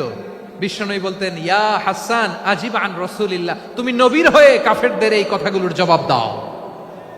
বিশ্বনবীর একটা মিম্বার ছিল, বিশ্বনবীর মিম্বারের পাশাপাশি মসজিদে নববীতে এই হাসান বিন সাবেতের জন্য বিশ্বনবী একটা স্পেশাল মিম্বার বানিয়ে দিয়েছেন। এখান থেকে তুমি জবাব দাও। এবং বিশ্বনবী বলেছেন, আল্লাহুম্মা আইয়িদহু বিরূহিল কুদুস, আল্লাহ হাসান আমার পক্ষে জবাব দেয়, তুমি জিব্রাইল মারফত তাকে সাহায্য পাঠাইয়া দিও। রাসূল সাল্লাল্লাহু আলাইহি ওয়াসাল্লামের সভা কবি, the poet of the prophet, নবীর কবি। উনি কবিতা দিয়ে এমন উচ্চাঙ্গের ভাষায় কবিতা দিয়ে তিনি জবাব দিতেন, কাফিরদের গা শিহরে যেত, তাদের হৃদয়ে আগুন ধরে যেত। তাহলে এরকম কবিরও দরকার আছে না নাই? এখন যাকে আল্লাহ দিছে কাব্য প্রতিভা, এরা যদি আপনি যুদ্ধের ময়দানে পাঠান হবে? যারে দিছে সুরেলা গলা, এরা যদি অ্যাম্বাসেডর বানান হবে না। হাসান বিন সাবেত ছিলেন বিষ্ণু ইসলামের কবি।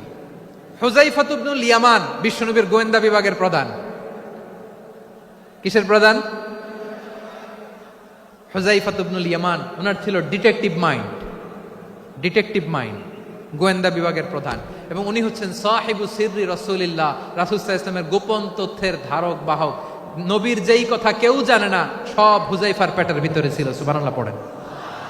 মদিনার যত ইহুদিদের একটা লিস্ট ছিল, এই লিস্ট শুধু দুইজন জানতো, বিশ্বনবী আর হুযায়ফা। সুবহানাল্লাহ পড়বেন না? তাহলে উনাকে কোন দায়িত্ব দিছে? কোন বিভাগ? যশোর, আওয়াজ করো কোন বিভাগ? গোয়েন্দা বিভাগের হেড ছিল। খন্দকের যুদ্ধে প্রচন্ড আজকের মতো শৈত্য প্রবাহ, মাটি খনন করতে করতে সাহাবীদের পেটে ক্ষুধা নাই, দাঁড়াইতে পারে না নামাজের জন্য, এত ক্লান্ত, ক্ষুধা, ক্লান্ত, শ্রান্ত। বিশ্বনবী বললেন, কে আছো? এই কঠিন শীত, এই ভয় আর ক্ষুধার মধ্যেও খন্দকের পরীক্ষার টপকে শত্রু শিবিরে যে আমাকে তথ্য দিবা, কে আছো? কারো গায়ে শক্তিই নাই যে দাঁড়াবে, কেউ দাঁড়ায় না। বিশ্বনবী তখন নিজে হুজাইফাকে ডাক দিলেন, হুজাইফা, যে আমাকে আজকে শত্রু শিবিরের তথ্য এনে দিবে সে জান্নাতে আমার মোরাফাকা, আমার সঙ্গী হবে। হুজাইফা রাদিয়াল্লাহু ইবনুল ইয়ামান জীবনের ঝুঁকি নিয়ে এই ক্ষুধা, শৈত্য প্রবাহ, কোল্ড ওয়েভসকে উপেক্ষা করে পরীক্ষা টপকে শত্রু শিবিরে যে সবার কথাগুলো চুপে চুপে শুনে বিশ্বনবীর দরবারে এসে গোয়েন্দাদের মতো তথ্য সরবরাহ করেছে। বিশ্বনবীর গোয়েন্দা বিভাগের প্রধান হুজাইফা ইবনুল ইয়ামান ইন্টেলিজেন্স বিভাগ চালাতেন। মুনাফিকদের নাম ওনার কাছে ছিল। মুআয ইবনে জাবাল মদিনা রাষ্ট্রের সবচেয়ে সিনিয়র আমলা ছিলেন। আমলাতন্ত্র চিনেন তো? প্রশাসনিক কাজ যারা চালায়, অ্যাডমিনিস্ট্রেশন বুঝেন না? The department of administration. মদিনার রাষ্ট্রের সিনিয়র আমলা মুআয ইবনে জাবাল মুতাখাসসিসুন ফিল হালাল ওয়াল হারাম, হালাল হারামের স্পেশালিস্ট ছিলেন। বিশ্বনবী উনাকে ইয়ামানের গভর্নর করে পাঠাইছেন। বলেছেন, ইন্নাকা তা'তি কওমান আহলা কিতাব, এমন গোষ্ঠীর কাছে যাবা যারা ইহুদি নাসারা, আগে শাহাদা পড়লে এরপরে নামাজের দাওয়াত দিও, নামাজ পড়লে যাকাতের দাওয়াত দিও। গভর্নরের অ্যাটিটিউড যেমন থাকে তেমন অ্যাটিটিউড ধরে রেখো। সুবহানাল্লাহ পড়েন। তাহলে মুআয ইবনে জাবালকে দিয়ে বিশ্বনবী কবিতা লেখায় নাই, চিঠি লেখায় নাই, আজান দেওয়ায় নাই। সুবহানাল্লাহ পড়বেন না? সব শেষ সাহাবী বলি আবু হুরায়রা রাদিয়াল্লাহু তাআলা আনহু। নাম শুনছেন? বিড়ালের বাবা। কি করতেন? খালি হাদিস মুখস্থ করতেন। উনি বলতেন, আলজামু রাসূলুল্লাহ আলা মিল ইবাতনি, আমার শুধু পেটের ক্ষুধার বন্দোবস্ত হইলে আমি নবীর সঙ্গ ছাড়তাম না। আমার আনসার সাহাবারা ক্ষেত খামারের কাজ করত, আমার মুহাজির সাহাবারা ব্যবসা করত, আর আমি নবীর সাথে সাথে থাকতাম। শুধু সকাল বিকাল দুই বেলা যদি আমার খাবারের বন্দোবস্ত হয় আমি আর নবীর লক ছাড়ি না। সুবহানাল্লাহ কইবেন না? 5374টা হাদিস তিনি বর্ণনা করেছেন। সবচেয়ে বেশি হাদিস বর্ণনাকারী সাহাবী। হাদিস প্রিজার্ভেশনের কাজে বিশ্বনবী ওনাকে কাজে লাগিয়েছেন। উনি একদিন বলেন, ইয়া রাসূলুল্লাহ আসমাউ মিনকা কাসীরান ফালা আহফাজু, নবী অনেক কথা শুনি আমার মনে থাকে না। বিশ্বনবী বললেন, তাই? উবসুত রিদাক, তোমার চাদরটা বিছাও। আবু হুরায়রা বিছালেন, বিশ্বনবী হাত বুলায় দিলেন, এরপরে অনেক হাদিস বর্ণনা করলেন। আবু হুরায়রা বলে, তারপর থেকে বিশ্বনবী যাই বর্ণনা করে আমি শুনি আর একটাও ভুলি না। এখন সুবহানাল্লাহ। বিশ্বনবী ওনাকে হাদিস প্রিজার্ভেশন, নবীর এই যে লক্ষ্য হাদিস প্রিজার্ভেশনের এই দায়িত্ব দিয়েছেন সাইয়েদনা আবু হুরায়রা রাদিয়াল্লাহু তাআলা আনহুকে। প্রিয় ভাইরা, তাহলে 10 জন সাহাবীর কথা যে বললাম, আপনারা কি খেয়াল করেছেন কত বড় ট্যালেন্ট হান্টার, চৌকস ট্যালেন্ট হান্টার ছিল আমার নবী। এক একজনের এক এক ট্যালেন্ট এক এক কাজে অ্যাসাইন করেছেন, এক একজনকে এক এক দায়িত্ব দিয়েছেন, এক একজনের প্রতিভাকে এক একভাবে বিকশিত হওয়ার সুযোগ দিয়েছেন। আওয়াজ করে বলেন ঠিক কি না? এখন আমার পর্দার আড়ালে আমার মায়েরা বলবে, এতগুলো পুরুষ সাহাবীর কথা বললো, নারী সাহাবীরা কি কিছু করে নাই? হ্যাঁ, একজন নারী সাহাবীর কথা বলে মোনাজাত হবে, দোয়া ছাড়া কেউ যাব না। রুফাইদা আল আসলামিয়া রাদিয়াল্লাহু তাআলা আনহা, ওনার বাবার নাম সাআদ আল আসলামি। বিশ্বনবী কি খেয়াল করলেন দেখেন, সাআদ ছিল মদিনার বড় ডাক্তার। এই নারী সাহাবী রুফাইদা বাবার কাছ থেকে চিকিৎসা বিদ্যা শিখেছেন। যখন শিখছে বিশ্বনবী দেখলেন, আমার তো প্রতি সপ্তাহে সপ্তাহে যুদ্ধে আহত সাহাবীদের সেবা দিবে কে? বিশ্বনবী রুফাইদাকে বললেন, রুফাইদা তুমি মসজিদে নববীর পাশে একটা মেডিকেল ক্যাম্প করো। এই যে সাকিনা আদ্দিন মেডিকেলের আমার ছাত্রী বন্ধুরা শুনে রাখো, তোমাদের আইকন হচ্ছে এই রুফাইদা আল আসলামিয়া। বিশ্বনবীর ডিরেকশন অনুযায়ী তিনি মসজিদে নববীর পাশে একটা মেডিকেল ক্যাম্প করলেন এবং আহত সাহাবাদের চিকিৎসা উনি ওনার টিম নিয়ে দিতেন। বিশ্বনবীর পরামর্শে উনি আনসারি এবং মুহাজির মহিলা সাহাবীদেরকে নিয়ে একটা স্পেশাল মেডিকেল টিম গঠন করলেন। খায়বার যুদ্ধে 7ম হিজরিতে যখন বিশ্বনবী যায়, উনি ওনার টিম নিয়ে আসলেন, বললেন, ইয়া রাসূলুল্লাহ আমরা তো তলোয়ার চালাতে পারি না, আমরা তো তীর মারতে পারি না, আপনি যদি অনুমতি দেন খায়বার অভিযানে আমি আমার টিম নিয়ে মেডিকেল টিমের সেবাটা সার্ভিসটা দিতে চাই। পড়েন সুবহানাল্লাহ। বিশ্বনবী অনুমতি দিলেন, যোদ্ধা সাহাবীদের সাথে রুফাইদা আল আসলামিয়া উনিও মেডিকেল টিম নিয়ে অগ্রসর হলেন। খায়বারের প্রতিটা আহত ইনজুর্ড সাহাবী যারা ইনজুরির শিকার হয়েছেন সবাই রুফাইদা আল আসলামিয়ার এই মেডিকেল ক্যাম্প থেকে চিকিৎসা সহায়তা পেয়েছেন। সুবহানাল্লাহ পড়েন। দেখেন কিভাবে বিশ্বনবী ট্যালেন্ট বাছাই করতেন। আপনি অবাক হবেন, বাহরাইনের মেডিকেল ইউনিভার্সিটিতে রুফাইদা আল আসলামিয়া মেডিকেল প্রাইজ অ্যাওয়ার্ড প্রতি বছর দেয়া হয়। যদি 8 দিনের এই মেডিকেল আমার বোনেরা যদি জেনে থাকো জানো, না হলে নতুন করে জানো, সার্চ দিও রুফাইদা আল আসলামিয়া মেডিকেল অ্যাওয়ার্ড বাহরাইনের ইউনিভার্সিটিতে দেয়া হয়। প্রিয় ভাইয়েরা, তাহলে আলোচনার সামারি আমরা করি। বিশ্বনবী যার যেখানে ট্যালেন্ট তাকে ওইখানে কাজে লাগাতেন। আওয়াজ করে বলেন ঠিক কিনা? এবার একটা ইন্টারভিউ হবে, আওয়াজ করে বলেন আবু মাহজুরাকে বিশ্বনবী কি বানাইছেন? হ্যাঁ, ভুলে গেছেন? সামনের চুলে হাত দিয়ে বিশ্বনবী কি সুন্দর গলায় আজান শিখালেন। মুয়াজ্জিন যায়েদ বিন সাবিতকে একাডেমিক প্রজেক্টের দায়িত্ব দিয়েছেন, তিনি ছিলেন বিশ্বনবীর দোভাষী ব্যক্তিগত সচিব। Musab ibn Umair the first ambassador of Islam. Abdullah ibn Abbas উম্মার বড় শিক্ষাবিদ মুফাসসির। আব্দুল্লাহ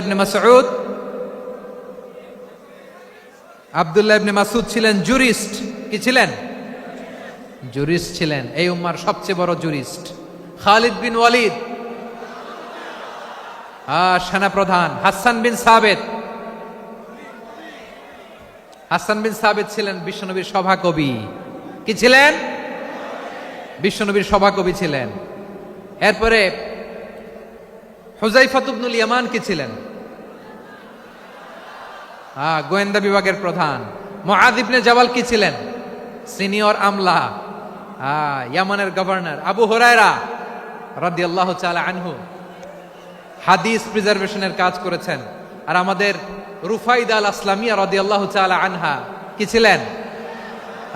নার্স ছিলেন। নার্স হয়ে মেডিকেল সেবা দিয়েছেন। প্রিয় ভাইয়েরা, পুরো আলোচনার যদি সামারি করি তাহলে বিশ্বনবী যেভাবে হিউম্যান রিসোর্সকে ম্যানেজ করেছেন, যার যেখানে প্রতিভা কাজে লাগিয়েছেন, আমরাও যদি করি আমাদের বাংলাদেশের চিত্র আমরা পাল্টে যেতে পারবো।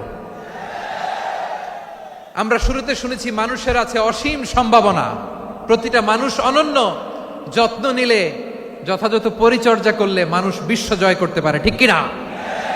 আমাদের হাফেজে কোরআনের সামনে দাঁড়াতে পারে এমন কোন হাফেজে কোরআন আল্লাহর জমিনে জন্ম হয় নাই।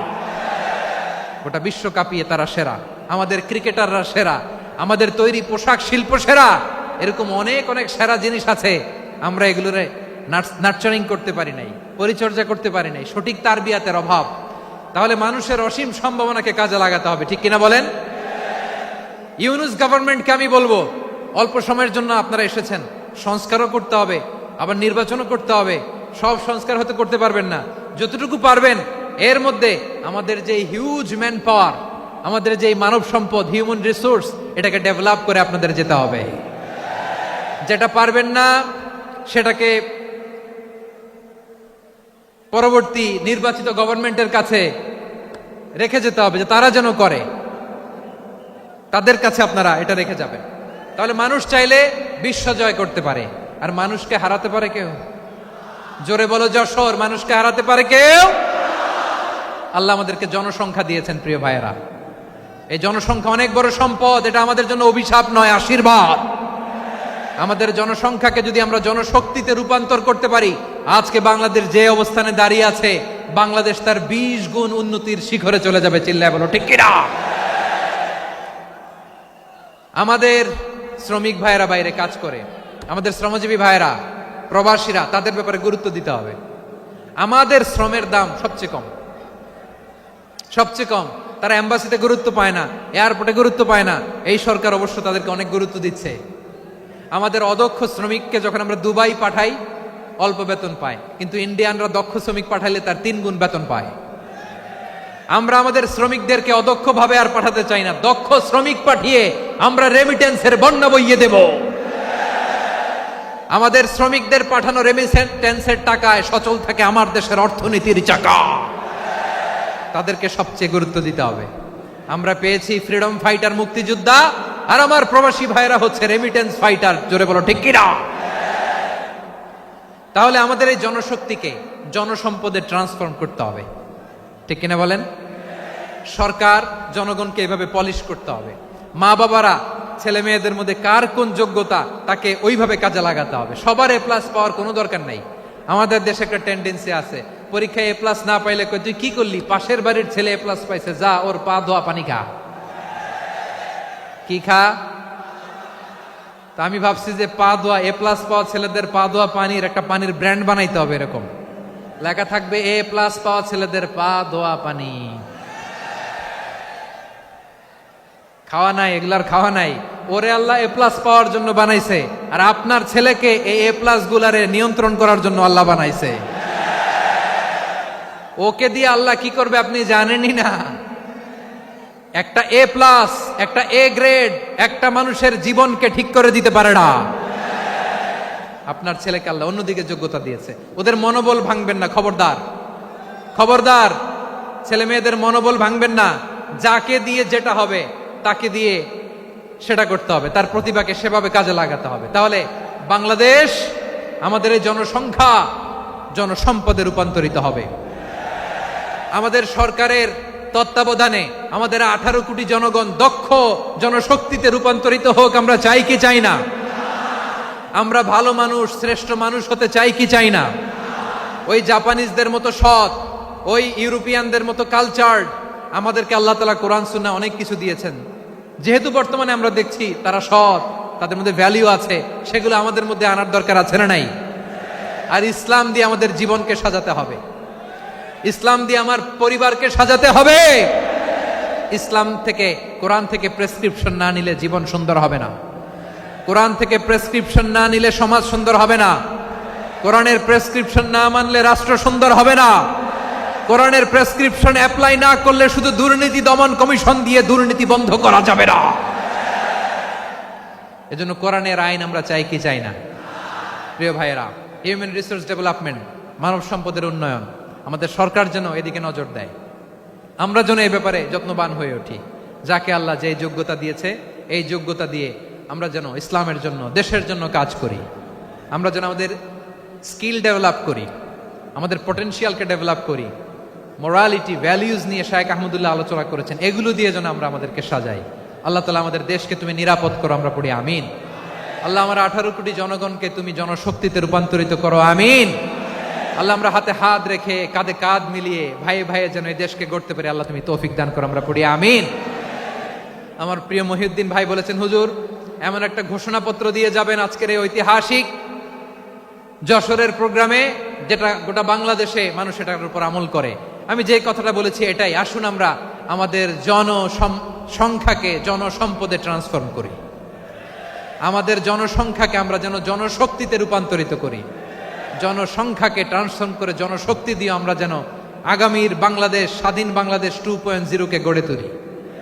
আল্লাহ তাআলা আমাদের সবাইকে কথাগুলো বোঝার, আমল করার তৌফিক দান করুন। এই জেনজি, ক্ষমা করে দিও আমাকে, অনেক ধমক দিছি, বকা দিছি। আল্লাহ তোমাদেরকে করুক, কবুল করুক, যশোরবাসীকে কবুল করুক, আদ দিনকে কবুল করুক, এই মেডিকেল কলেজকে কবুল করুক, ইসলামের জন্য বাঁধ ভাঙা এই জোয়ার এবং উচ্ছ্বাসকে আল্লাহ তাআলা কবুল করুক। হাযা মা ইনদি ওয়াল ইলমু ইনদাল্লাহ আলাইহি তাওয়াক্কালতু ওয়া ইলাইহি উনীব।